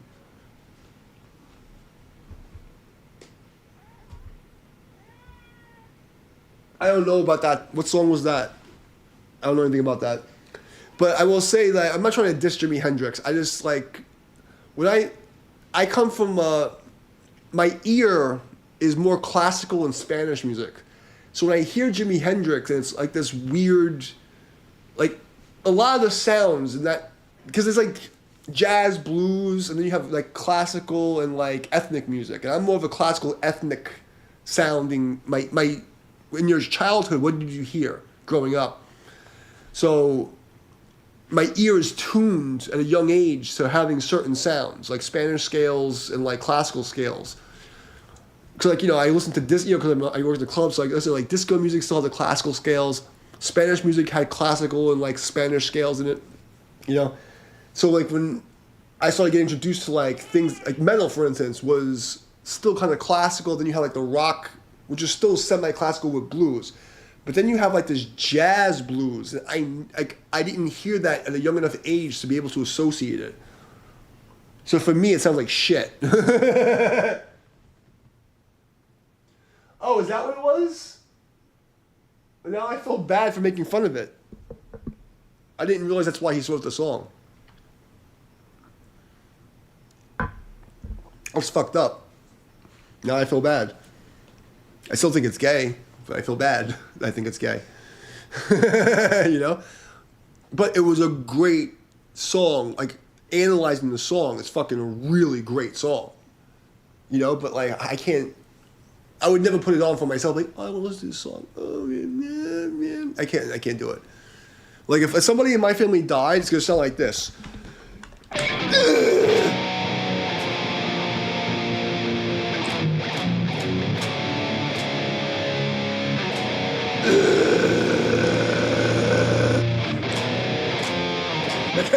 You know? This is who I am. Actually, I'm lying. I actually wrote a song for my master's funeral. I'll play it for you. This is what I wrote the day of my master's funeral. Give me a second. I'm going to play this for you.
I can't. I can't do that.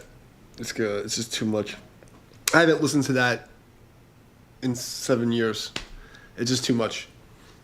But don't worry about me. It looks like I'm drinking a lot, but that's why I never fill the glass. If you notice I'm drinking on the stream, it looks like I'm doing a lot of drinking. But this is a shot glass, right? And I'll fill it halfway, and I'll sip it, and I'll take 3 shots off of the one shot. Because I'd be dead if I was drinking full shots, slamming them back. It looks like I'm drinking crazy, but I'm not. That's why I have this little baby cup. So I'll sip it, I'll have like... Another thing I do during the stream is I'll take a shot during the song, and I hold the shot in my mouth for the entire song, And people don't know that. Sometimes I'll gargle it after I'm done. The reason is I have a lot of broken teeth because this dentist almost killed me. But anyway, yeah, I don't want to play over that live. It just it's just too much. So when he died, he was on the death watch and had one of my boys there. Mike was waiting for him, and it was funny because I was the highest rank. So before he told the guy, he said, if anything happens to me, call D, and then call my brother. So I was the number one contact, So I get a call like 4:30 in the fucking morning. And Mike's like, yo, D, you fucking get over here, it's time, I'm going, And I got on my motorcycle, bro, and I was doing literally 150. There was no red lights, nothing was stopping me. I got there 150 miles an hour in Brooklyn. It was a 10-minute ride, I got there in 3 minutes. Like, I was booking. And I got there, and he just died. And I sat there with the body for like 8 hours. And then when the coroner came, they couldn't... I took him out and put him in the fucking truck myself. So... No, I have no feelings. But I can't, it's something like that. It's done and it is what it is. I can't add to it. I can't take away from it. Because it was literally, we came back from the funeral and my keyboard player was there. And he was like, I started playing and he just started bawling, like crying. And I just fucking, this took me, everything was one take. I did the drum part. I did the keyboard part first, and then the drum, and I did the bass, and I did all 4 guitar parts in a row. It was just, everything was one take. And that was it. And the whole time, my fucking old keyboard, and he's on my page, you'll see, it's like a really big cop that was in my videos when I'm doing martial arts, and he was just crying, like, bawling. And I'm just like, so that was the song. A home tour. We've done the home tour already. You missed it. You guys missed it. And I can't do it from here because this is connected to the stream. But I've done it before. And there's really not much to see. It's, here's the studio room. So here's the studio room. That's my closet or my music shit. Yeah, I'll put the light on for you. Not really much to see. Here's like all my fucking music books, some other shit. And then here's the drum set over here. And then there's the guitars. And then over there is the martial arts room. Next to that's Appa's bathroom. And then my bedroom, that's the study room and the room for my students when they come to fly in to train, so I have like an extra room for them. And then over there I have my bedroom where the magic happens, you know what I mean? Yeah, buddy. There's really not much to see, Nothing special. And I move every fucking couple of fucking, every year I move, so.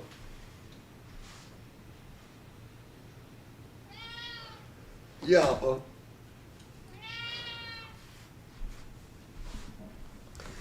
So.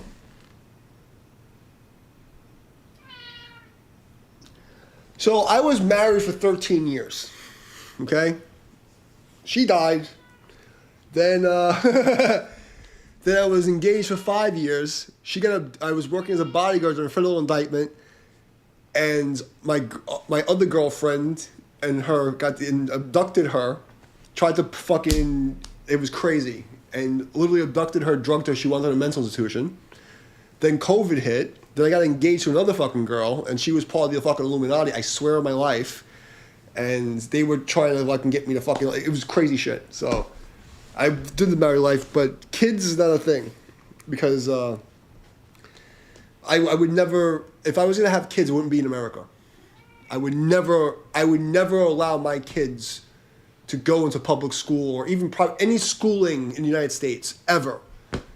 Like, if I was going to raise kids, it'd be in fucking some weird middle of nowhere country where I can teach them to be fucking ninja Buddhist fucking assassins, So, I would never do that. And I'm gonna explain to you why that is. You know, again, something I also was trained.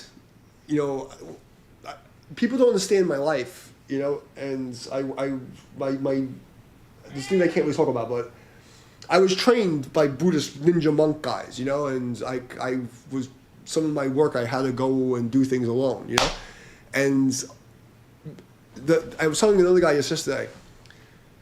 The two reasons people can't stand being alone. Loneliness comes from when you know the people you care about don't give a fuck about you and you have an attachment. So if you don't have attachment to things or people who don't give a fuck about you, you don't feel lonely. The second part of it is when you feel guilty. I've lived a warrior life. I lived by the code. I will die by the code. I have no regret. Like, I lived an honorable hero's life. Even people don't know my story. Like, I know I can go to, I'm happy. So I don't have any regret because I've never fucked anybody over. And I've saved a lot of people. I've saved hundreds of people's lives. So, you know, so like I sleep really well, you know, and I'm not attached to the people who don't give a fuck about me. You know what I mean? Like, so when you don't have any guilt or shame, and you're not attached to the people who don't give a fuck about you, there's no such thing as loneliness. You know, like if you are afraid to be alone, you're either guilty or you're attached to people who don't give a fuck about you. You know, it's peace. Like, it's peaceful. It's a blessing to be alone. I don't have to worry about people's shit. I don't have to, you know, like, protect fucking idiots who don't listen. I don't worry about jealousy and all this fucking nonsense, you know? I have a girlfriend, you know what I mean, but she doesn't live here. But it's hard because people they see me and here's the problem, they can't process what I am. Because they look at the shell and they can't comprehend all the things that I am. You know, it doesn't compute to them. So they don't understand my philosophy, they don't understand my morals, and I purposely, you know, put people off the track because it's smart that way. But being alone is a fucking privilege. Like, to not have to worry, like, you know, like, when my grandma was alive, I was like, I'm constantly worried, I got to send her money, I got to take care of her, my sister was alive, I got to take care of her, my master was alive, I make sure he was okay, and we respect this guy, that guy. Like, now it's like, you know, I don't have to worry about anybody but myself and the cat. It's like, oh, thank you. You know, I have to worry about some fucking girl, blah, blah, blah, blah, blah, blah, blah, blah. You know, like, it's... Do I have any family? No. I don't have any family. Like, I have family, but because my mother and father were fucking retarded, they were always battling, so I was a pawn between them. And, you know, to keep their lies up, like, I was not allowed, like, for me to talk to my family, I had to go through my mother and through my father. But they won't let me talk to my family because they would lie about how I was being treated and who was taking care of me. So I'm not allowed to know who my family is. Like, I have family all over the place. Like, you know, I have a huge family in Puerto Rico. Like, Puerto Rico's my island. But I'm not allowed to talk to anybody. So...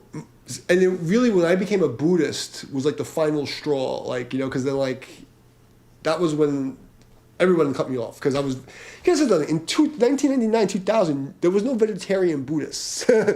You know, it wasn't like, you know, vegans were like, no, like, I was the weird guy, like, you know, like, being a fucking Buddhist ninja and fucking training to be a monk and fucking not eating meat and playing death metal and shit. They're like, what the fuck? And, like, you know, it was just... And they, you know, they couldn't, like, dump their bullshit on me anymore, so everyone just, like, excommunicated me. So I really don't have any family. Like, I moved out officially the first time I was 16. And then I moved back a couple of times, but then by the time I was in college, I was already out of the house, you know? So... I don't really have any, like, you know, I have family, like, I know I have some family who wants to talk to me, but I'm not allowed to talk to them. So, but that's what I mean, like, you know, I don't worry about myself, you know, because, like, I did the right thing. Like, I had my grandmother, but when she died 2 years before my master died. So, like, my family was my grandmother and my karate teacher. Like, I still have, like, family members, but They don't give a fuck about me. In fact, they'd be happy if I died. It would make their life easier. How do I pay? Bro, I used to work 3 fucking jobs. So I was never without 3 jobs until the Obama recession, 2008-ish. I always had 3 jobs. I was working my ass off, and I had I was doing really well. I was flying around the country working for the government doing computer tech shit, and then I was I had crazy fucking jobs. I was doing private security. I was a guitar teacher. I was a martial arts instructor. I did anything under the sun. There was even a time where I was fucking doing safety netting for OSHA, where I was fucking climbing skyscrapers and fucking with a nail gun putting fucking nets into a fucking building. I did that. You fucking think about it. I did it. To survive in New York. It was fucking crazy to live in a fucking hole in the wall. But I haven't been in New York for 6 years. Fuck New York. And I was just telling my other friend here, I just came to stream earlier, the only thing I miss about New York was doing Tai Chi in Chinatown, the Chinese community in Chinatown that did Tai Chi, my one restaurant, and my push hands friends from the meetup. Other than that, I have no family. My family literally was the Chinese people in Chinatown, and going to the meetup, and then my master who died.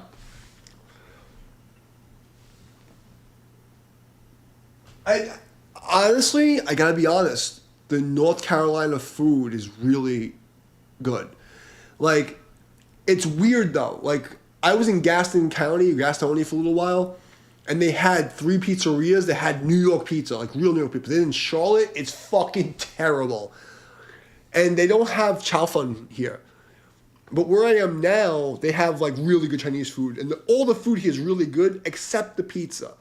They have fake Neapolitan pizza. And they have this one place by the fucking water that has New York style pizza, but it's not right. So pizza's hard to get. But the Chinese food here is fucking off the chain. And Mexican food is fucking incredible. The food here is very good. So I gotta say, and it's I think it's between 15 and 25% cheaper than New York. And I live in now I'm in a luxury apartment, which is, my luxury apartment is $500 more than the studio I was living in New York. So, but the way that I also afford it, guys, you understand something? I don't waste my money on stupid shit. So I cook my own food. I have a special diet, I don't go party, I have a motorcycle as my only transportation for the last 15 years or 12 years, whatever it is. Appa, I'm talking. You're being rude. Okay, thank you. So, and what I do is I fucking, I know how to fucking budget. And I ball on a fucking budget. Oh yeah, there's some really good fucking restaurants over here for Indian food. Indian food out here is fucking great. North Carolina, I gotta say, from Central to the East Coast, the food is really good. You have some shitty places, and there's a lot of really terrible pizza. But I've been really lucky, I gotta be honest. The food here has been really fucking good. Now I'm living by the beach, so it's pretty fucking good. And this is the first time I've been in the city. My whole time in North Carolina, I was in the middle of the mountains, So I was living between 3 mountains. I was mountain, then fields, and a small city. Then I went to South Carolina, and then I went back to and it was just, I was just jumping all over the place. But it was good. So now I'm doing all right. I'm pretty happy with it,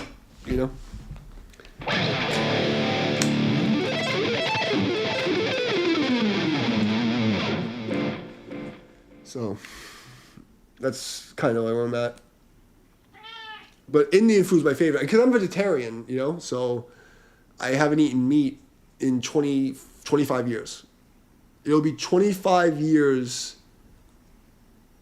Actually, no, it's 25 years because it's September already.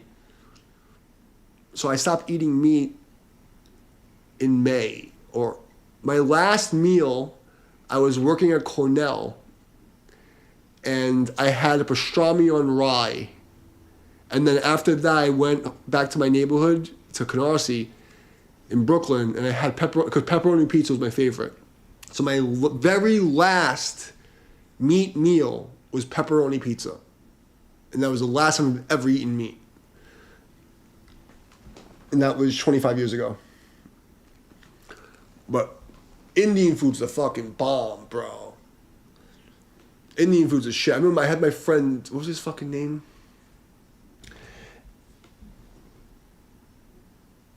How do you meet my protein needs? Rice has 7 grams of protein per cup.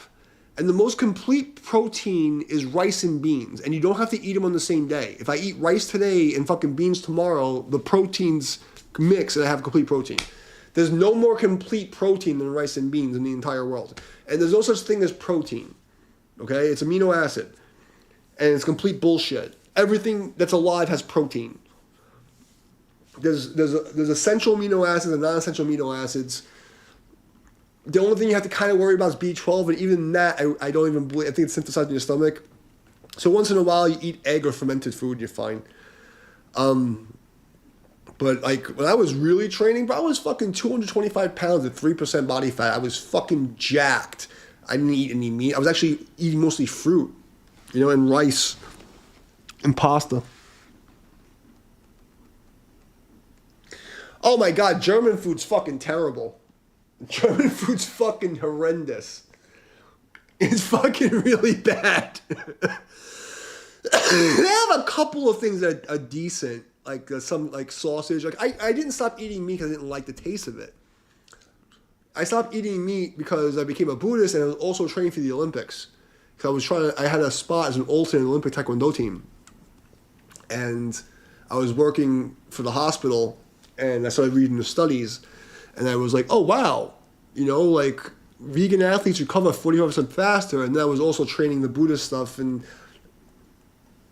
But then what really happened, the real reason I became a vegetarian, so I was working at New York Presbyterian Hospital, and on my lunch break, it was like 70-something in York Avenue in Manhattan, and there was a halal truck. I used to get chicken and rice. It was in 2001. And I already met because my Qigong master was part of the hospital also. So I was an apprentice he was a Chinese doctor. So I used to do medical Qigong. And that's how I became a Buddhist. I became a Buddhist because I was training to learn medical Qigong. And that's how I became a Buddhist. But I was a Buddhist before then, but I wasn't I was from books and doing martial arts. I didn't actually... I did the meditation, but it was only because I learned the books. I didn't actually have a master and do the thing. So when I was in the hospital, working in the hospital, I met my master, and I became his apprentice. But so I used to go and eat, and this is when I first started training with him, and he never said anything. But he would make me ramen from fucking Taiwan all the time. It was really good, but had fake meat in it. Anyway, so I go to this spot all the time. It was a halal truck. You know what halal food is? It's like kosher Haji Muslim food. It's like the fucking Haji Muslim guy's version of kosher. And I used to get this chicken and rice stuff with like this super hot sauce and like this white sauce. It was so fucking good. And I used to go on this. So like the hospital is right on the east side, and you overlooking the FDR Drive. So we're like maybe 10, 15 stories up in the air, and then it's like down is this highway in the water. So I would hop this fence and I would go behind the hospital, and there was this overlay. So I'm sitting with my legs hanging maybe 20 stories in the air compared to the sea level and the highway. And I'd be hanging with my feet, and I'm like 20, 25 stories up. And I would sit with these pigeons. I would eat all the time. I would give them rice. And they had like 30 pigeons hanging out with me. And I was already doing meditation for a while, but I remember this one day, I sat on the edge, and I'm hanging, it's a beautiful fucking day, and I'm eating my fucking chicken and rice, and I throw the rice, and I can't even tell you, maybe 20, 30 birds, and they always hang out with me. They'd jump on my arms and legs and shit, and they just hang out with me. And I gave them a piece of chicken, and these pigeons looked at me, and I can't even express to you. they're all going, because New York pigeons, people don't realize they're just doves. They're a different type of dove. It's like doves are like white, but like a New York pigeon is just a dove that's like blue. And people don't get that. They think they're like dirty and fucked up animals, but they're just doves. Anyway, so I'm sitting with these fucking pigeons, and they're going, and they're all happy, and they're on my lap, on my shoulder, and over. And I threw a piece of chicken, and it like, they just stopped. And all of them just all looked at me, dead in the eye. And it was like this moment where like time stopped, and like all the sound in the city died, and I heard nothing. And I'm looking this one pigeon in the eye, like right in his eye. And it sounds crazy, but they all looked at me, and it's like that black eye, and it just like time got weird, and they go, he doesn't know. And they go, he doesn't know. He doesn't know. And I'm like, what the fuck? And I looked at it like, holy shit, I just fed them their cousin. But the way that they all communicated without language, I was like, I'm done. Like, it was just like a poof moment.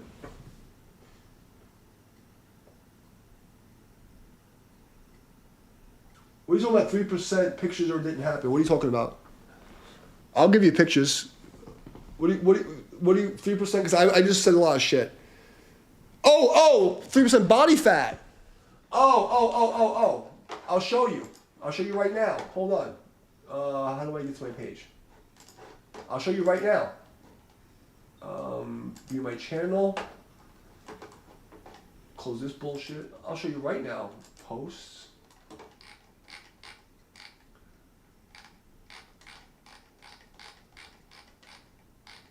I was at literally 3 to 4%. I was a master instructor at Equinox. I was one of the top trainers in the fucking world. I'm at. The reason why I'm kind of fat now is I got poisoned, and then I got an allergic reaction to this fucking antibiotics, and it fucked me up. So this is me. Okay, how do I share this? Yeah. So this is me at like 7 or 8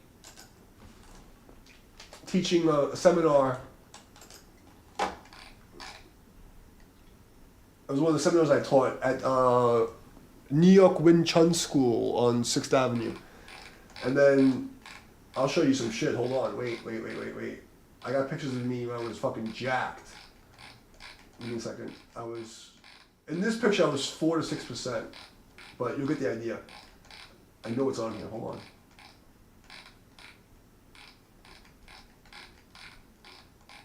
I know I posted pictures of me in my superhero mode here. Here you go. This is about 6% right here. So that's what I used to look like when I was actually a trainer. This is at Equinox. And just understand, I'm not flexing in that picture. I'm just standing still. I used to be fucking jacked.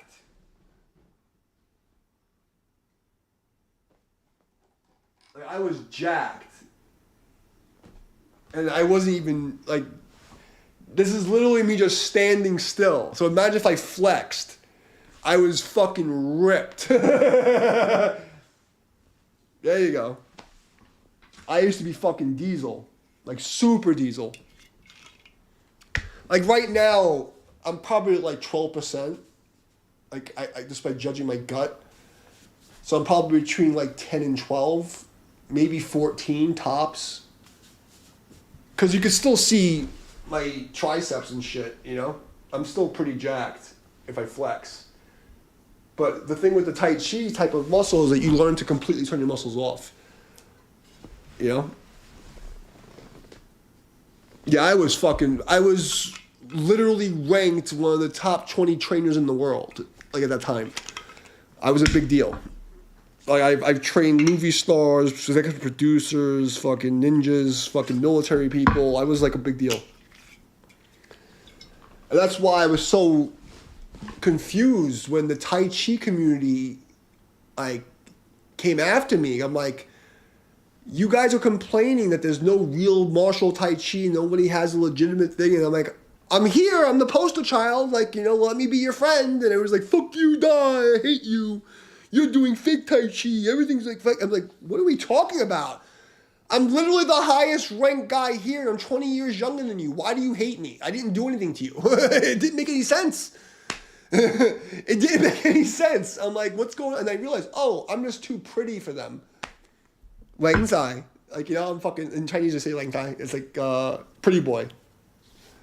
So like, I they're ugly and they're fat and they're stupid and they're slow and they can't fight and they say they want somebody to save it, but they don't want somebody to save it. They just say that.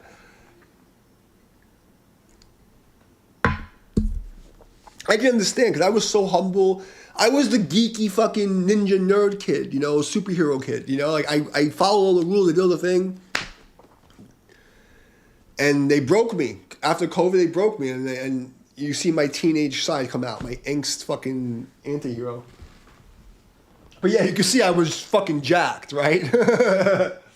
I was fucking jacked. And this was during COVID. I was still pretty jacked. Over here. I don't know if you can see on the stream, but I was still pretty fucking jacked here. You know what I mean? And that was 2020. 2021. I'm sorry. COVID. 21. 2021, I was still pretty fucking diesel. And I wasn't even working out. So I was serious. I was a big deal, That's why I don't understand these people. Like I was, like 9th degree black belts. I did fucking William Chen, direct lineage from William Chen. I direct lineage from Chen Man-cheng, 3 steps. So I was 2nd generation from Chen Man-cheng, William Chen. And then I did like all these other systems legitimately. Was video of me in Chinatown. I played, and like the fucking internet Tai Chi people came after me like I'm some fucking troll. I'm like, what are we fucking talking about here? It didn't make any sense. None of it made any fucking sense. Like, I didn't understand. And that's, like, my karate goes back to the Korean military directly, to the founder of fucking all Korean karate from all of Taekwondo. My Tai Chi goes directly back to, like, the 2 most famous masters there are. And then I learned all these obscure other martial arts that there's lineage and people that know me in New York. And all these fucking groups just attacked the shit out of me I was like, what the fuck is going on? So now, like, they wonder why I'm so mean. Like, fuck you guys. Like, fuck all of you guys. And now there's gonna be no mercy. Because you guys, you broke the honor code. And me as a warrior, like, I have to honor my ancestors. You have no respect for the rest of your life. Like that one traditional martial arts guy in fucking UK. Like, it's on for the rest of his fucking life. He's my bitch. His name is In Defense of Traditional Martial Arts. That guy is my bitch. And so the rest of his life until he dies or he comes back on his fucking knees groveling and fucking telling the whole world what he did to me, he's my bitch. And I will fucking break his face anytime, any place. He wants to get in a fucking cage. I don't give a fuck where he is. I will fuck that guy up. Like that's where I'm at. Like, it's an honor. Like, you thought it was a fucking game?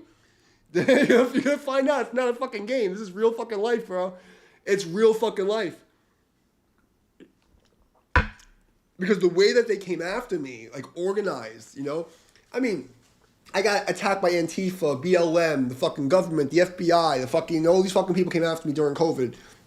But the reason I kept my channel, because after what I did for the people during COVID, and like I was getting attacked everywhere, I thought at least in the martial arts community I'd have some safe haven. And they're all a bunch of liberal, communist fucking Baijiao, the fucking liberal white left, and they're so disgusting. These fucking turncoat fucking, like, traitorous fucking weak pieces of shit. And I'll never forgive them. I'll never forgive them. They would have to grovel and take penance for me to forgive these people for what they did. And it's not just anything about me, because if it was just me, I'd let it go. But I know the way they came after me, they went after so many other people the same fucking way, and they weren't as strong. They didn't expect, because I used to come back humble. Oh, you know, they didn't know it was ghetto. They didn't know I'll throw down. They didn't expect it, and they didn't know how many people I actually knew, even though I fucking told them. They didn't want to believe it with the narcissistic fucking psycho bullshit. And now you can't leave. Now it's on. Now it's my revenge tour, and I ain't get started yet. I didn't get fucking started yet.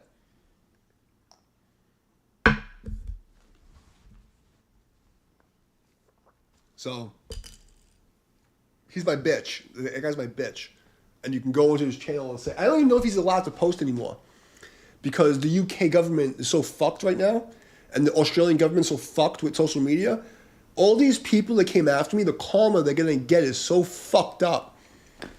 They don't even realize every fucking thing that I had to go through alone because of fucking COVID, living in the mountains, like, you know, cut off from society. Every one of these motherfuckers who had a chance to stand up for me, every one of them is gonna fucking pay and do the same exact fucking shit I had to go through. So fuck you. And that's my story. So I'm done. Fuck those guys, fuck their mother. You know? And I don't feel bad for them. Like, they deserve it. I did everything right. They came after me hard, and they can go fuck themselves. He's mean. He holds grudges. Yes, I do. Okay? I'm not the Buddha. I tried to be the Buddha, and you tried to kill me. So now, go fuck yourself. Now I'm going to watch you squirm and suffer. I'm going to laugh in your face because karma's a bitch, and I don't have to do anything. I'm just going to sit here and watch. It's everything I fucking told you is coming, and you didn't listen. And we could have saved the world together, and you didn't want to help me. So, now you're all going to pay. You're going to suffer. Don't blame me. I fucking put my life on the line, lost my entire career, my fucking company, like everything put in fucking, like everyone came after me. It's trying to save you idiots. And you called me everything under the sun. A Native American, right? Taino, Boricua, right? Taino, the word is up for debate if it's actually, you know, really a thing after the 1900s. But I'm a bloodline descendant of fucking, like, kings from the Caribbean, okay? I'm a fucking blood descendant of kings, you know? Like, from, like, literally, like, you know, like these Native American kingships, like royalty. These motherfuckers said, you're a white supremacist Nazi. I'm like, I'm from fucking a little island in Puerto Rico is this fucking big. And I'm one of the few bloodline, real deal bloodline descendants of the island. And you're gonna fucking talk to me like I'm a white supremacist? No, the fucking government fucking blame anybody.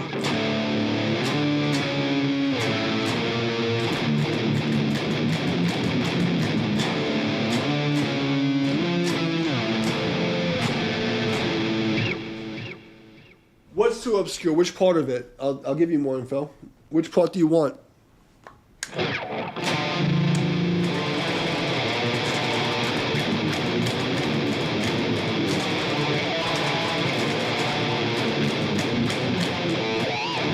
What part do you want more info on?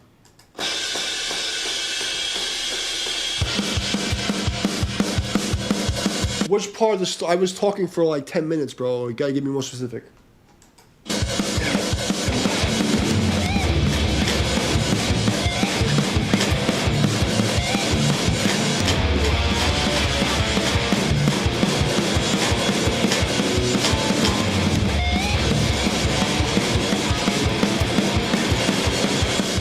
Are you talking about the Tai Chi people? I'm trying to remember where we were.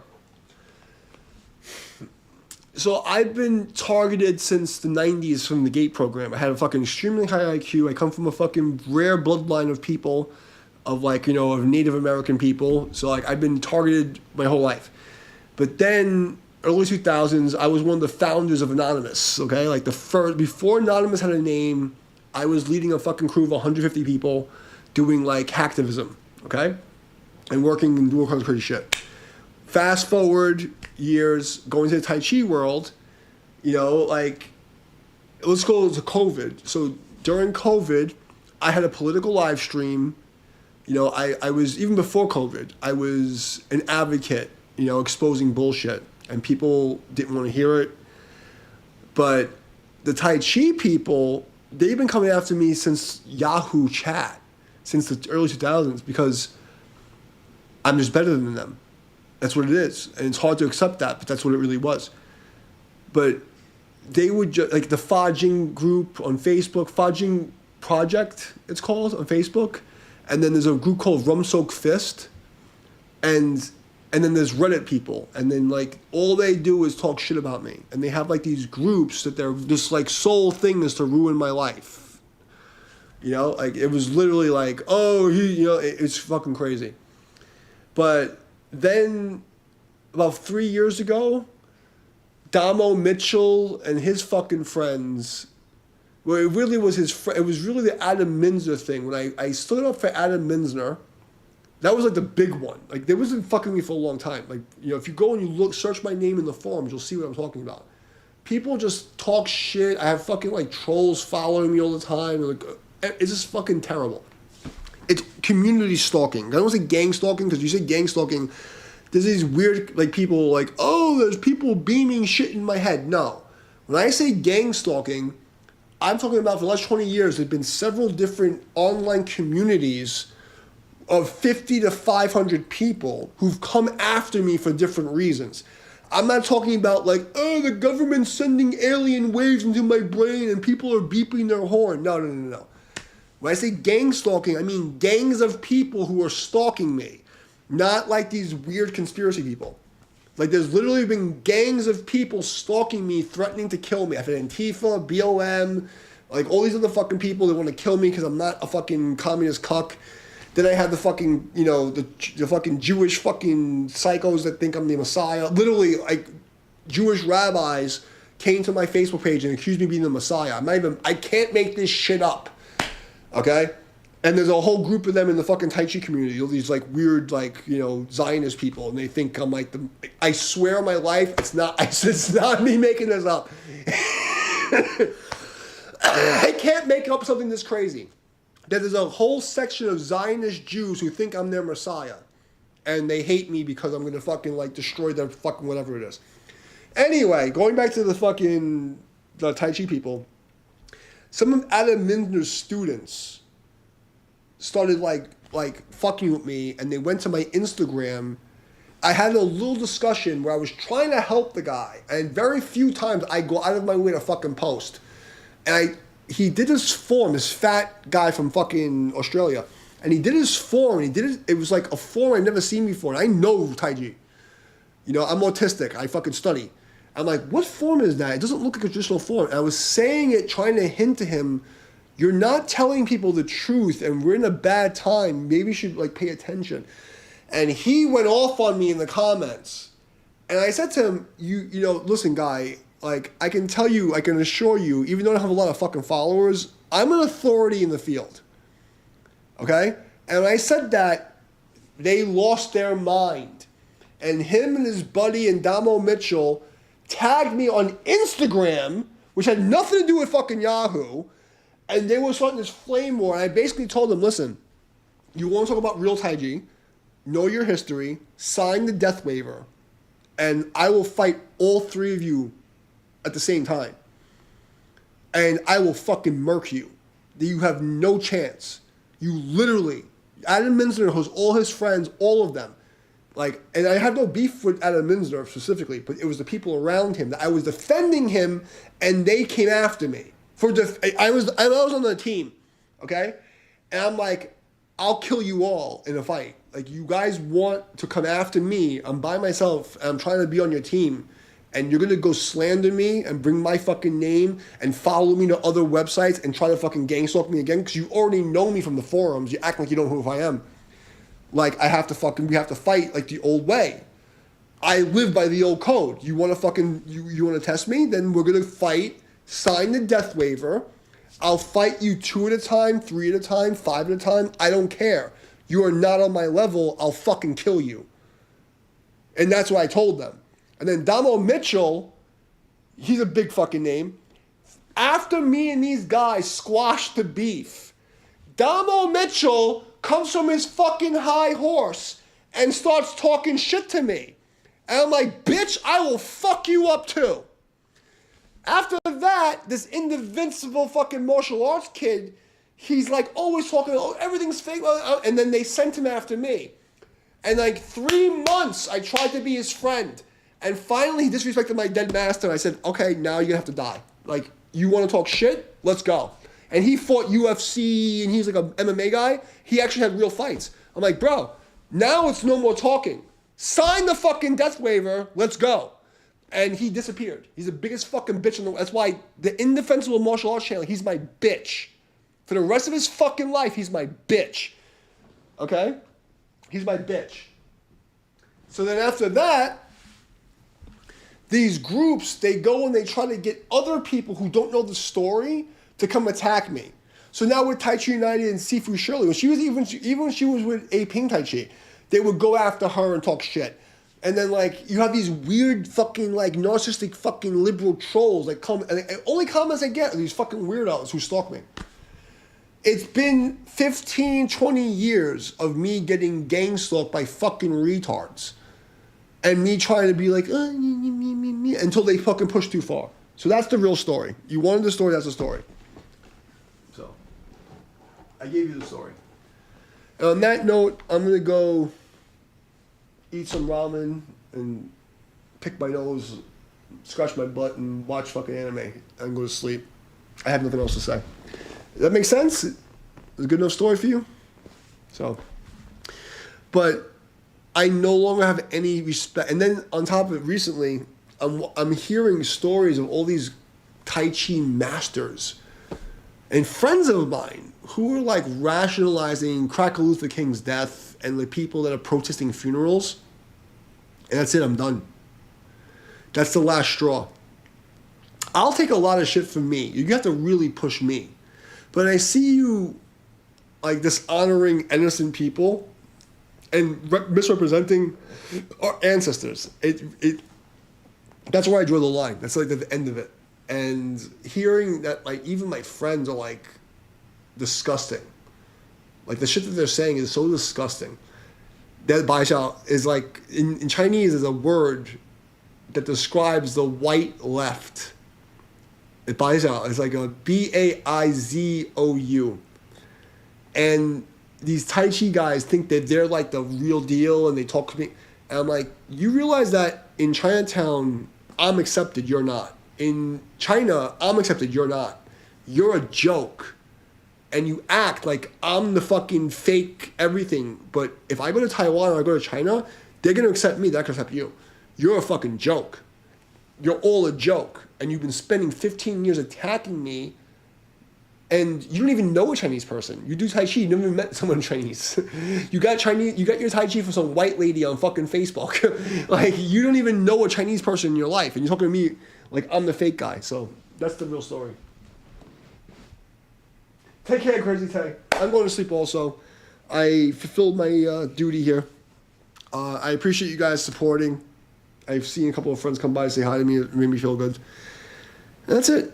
So, that's the story. I have no mercy for everybody who came after me for the last 15 years. I'm not going to go out of my way to hurt you, but if I see you and you open your mouth the wrong way, I'm going to break your fucking face. I'm not going to go out of my way to hurt you, but if I see you in real life and you disrespect me how you disrespect me online, you better be ready to fucking handle your shit. Because you're going to the hospital, I'm going to jail. If you talk to me like that in real life, and you make a move after 15 years of you attacking me with fucking groups of people, and I'm by myself with a cat, we're going to have hands. and there's not a question about it. It's not even like I have no qualms with hurting you at all. At all. Like, you're terrible people. You have no honor, no respect. You've attacked me when I did nothing but try to help you. You go after innocent people. You now are fucking supporting fucking political assassinations and fucking protesting funerals. You have no honor. So if I see one of you fucking guys in the street and you find me in real life and you say, hey, Damien, is that your name? I'm going to fucking blast you. Like, you know, like, I'm not going to wait. You know, it's like, it's hands. So if you think that my Tai Chi is fake and my karate is fake and you think you're a tough guy and you're going to follow me around and find out where I live, I'm going to fucking hurt you. And you can go tell the whole community about it. Go to the Rum Soak Fist. Go to the fucking fucking Fajing group. Go on Facebook. You pushed me to a point where if I see you in real life, it's on. Like, I assume you were going to try to hurt me, so I'm going to hurt you first. Unless you come to me with like the utmost respect as a master and say, oh, yeah, I've seen you on YouTube, blah, blah, blah, like, blah, blah, blah.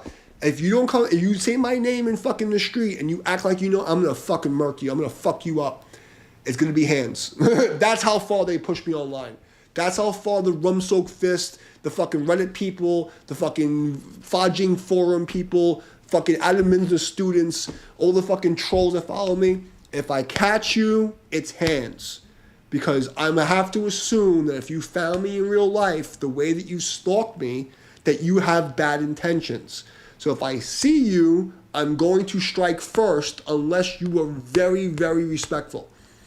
Okay? Because to me, you've already threatened my life. So it's like, I have no reason to hold back. So you can go tell them I said it, okay? And tell them, because there's a lot of motherfuckers who know who I am from New York. All the real Tai Chi people, professional Tai Chi people know who I am. And so many people act like they don't know who I am. After they steal my content. I have like fucking 300,000 views. I'm fucking on the biggest fucking Tai Chi channel in the world right now, right? So, Treasure United, it literally is like one of the biggest channels in the world, and they act like they don't know who I am. These gang stalking pieces of shit, no honor fucking cucks. If they step to me, it's gonna be hands, and they're gonna have to fucking talk, they're gonna have to back their shit up. So you can go tell them I said it, and that's it. That's what they brought it to. I tried. I was like, please be friends. Come to my Discord. I'll give you free lessons. Come to my stream. We can be friends. They didn't want to be friends. Now you can't leave. So if you're one of the Baizhao fucking liberal fucking cocksucker left people who were so fucking like, oh, I don't want to be your friend. Now there's no more. Now you're gonna cower and bow. You're going to bow to the fucking American flag. You're going to bow to me. You're going to show, I'm sorry, I did the fucking wrong thing. And you're going to tell everybody you fucked up. Otherwise, I have to assume you're going to hurt me and I'm going to fuck you up. So that's it. So stay in your fucking lane. Don't talk shit. And you won't be on the fucking, I'm going to break your fucking face list. That's all it is. So that's what they did to me. They pushed me to a fucking point where I've broken my vows as a Buddhist monk guy to the point where it's like, it's survival. They wanted to kill me, make me starve, cut off all my access to fucking humanity. They watched the fucking people fucking ruin my life, cut off my bank accounts, when I was barely surviving, and they all watched and made fun of me.